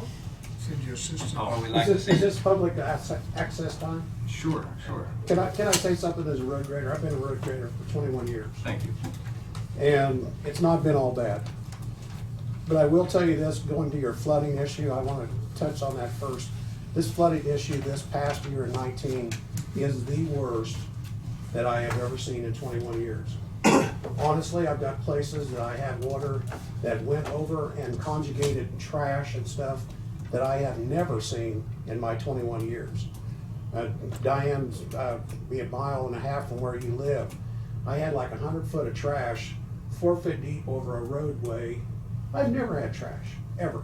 But it's the changing times of farming, and it was the amount of water we had. There's tubes, we talked about tubes.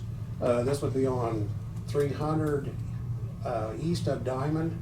We put 2 big railroad tubes in the past years, that's part of you being there. It has washed over those, it has eroded those off to the point right now we need to haul more material over them. It's not my area, but I'm familiar with it. And it's sandy soil. Structure is another thing. The soil structure does a lot. You're talking about the hydraulics now. That soil structure makes a world of difference. I've worked in the south end of the county, I've worked in sandy ground, I've worked in my area. Soil structure makes a world of difference, major difference. But this has been the worst flooding year past 19 that I have ever seen in the years I've been here. Road damage was atrocious. I've still got areas that we still got to work on to try to get fixed, you know, suffering that. So one other thing I'd like to say, and I'm not going to step on any toes, one thing I'd like to see, if you're going to do rock sampling, and I haven't even talked with Bryce this, but if you make sure you put, I'm sure you're going to do it, the same amount of material on whatever road you do, but the type of road you start with is going to make a lot of difference, and also soil structure. I got some roads, Pawnee, I'd love to do a trial test on. You know, right now, honestly, some of those roads maybe need to be regraded and be reshaped. I would like to see, make sure you do get fair trials. But going back to what Norm Bowers, I can see a lot of things in my years of being there.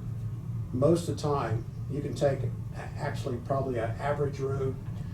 If you could put the amount of rock that we should be putting on them, some of them we just honestly, and it goes because of finances, I understand it's because of finances, but if you only put 250, 300 ton of rock on these roads and you're starting out behind, you put that on and all that does is fix it for the immediate future, we have no reserves. If we could afford to put, and that, I know it's budget limiting, but if we could afford to put more rock on, I kind of wonder if it wouldn't actually pay for itself in the long run, because with the quality of rock that we would put on, it would probably actually, wouldn't have to go back in near future to put more rock on. I mean, I can tell you that from experience. And I'm not stepping on Bryce's toes. Bryce, I don't want you to think, but I can see that over my years of running a maintainer. And it is important to have crown on the road and have a good road. You have to have that. But And you should start out with a crown on the road before. Ideally. Yeah. But we also had the experience of, Randy, you maybe, I'm sure you were on, the north end of the county, maybe that was prior to even Randy being on. The county bought railroad rock from railroad lines that went defunct. And I will guarantee you, Four you know what we tires, ended up, you got such hard rock, we ended up going in with a scraper and taking off of Diamond and hauling it off and put it on side roads, because you had so many people complain about the quality of rock, slashing tires and causing problems. Then you get to the other extreme, that rock it'll be lasted forever. But it was also too hard to the point that it was causing Yeah, I problems. remember for the they tried public. everything. So I've also been through that time. So, you know, I will say one thing in looking though, The Waverly Rock, I go to church past Dinah's house, that was hauled. That wasn't Waverly. That wasn't Waverly? What was that from? That was Woodbine. Okay. And That, sand. that rock seems to be pretty good. Now, I've seen personally good rock from Woodbine, and I've also seen poor rock from Woodbine. That rock from Woodbine was put in April of last year. But the quality rock is a lot, I respect that. But honestly, sometimes it's the volume or the amount of rock given per mile that will probably make also a contributing change. So I'm just gonna throw that as a motor grader. I'm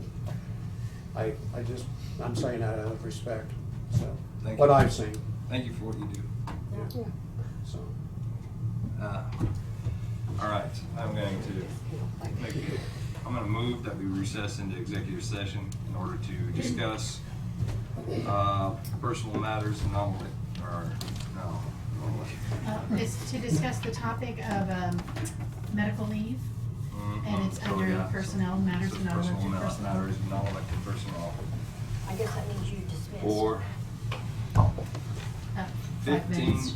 or 5 minutes should be plenty. with Tina and the board pursuant to KSA 75-4319B.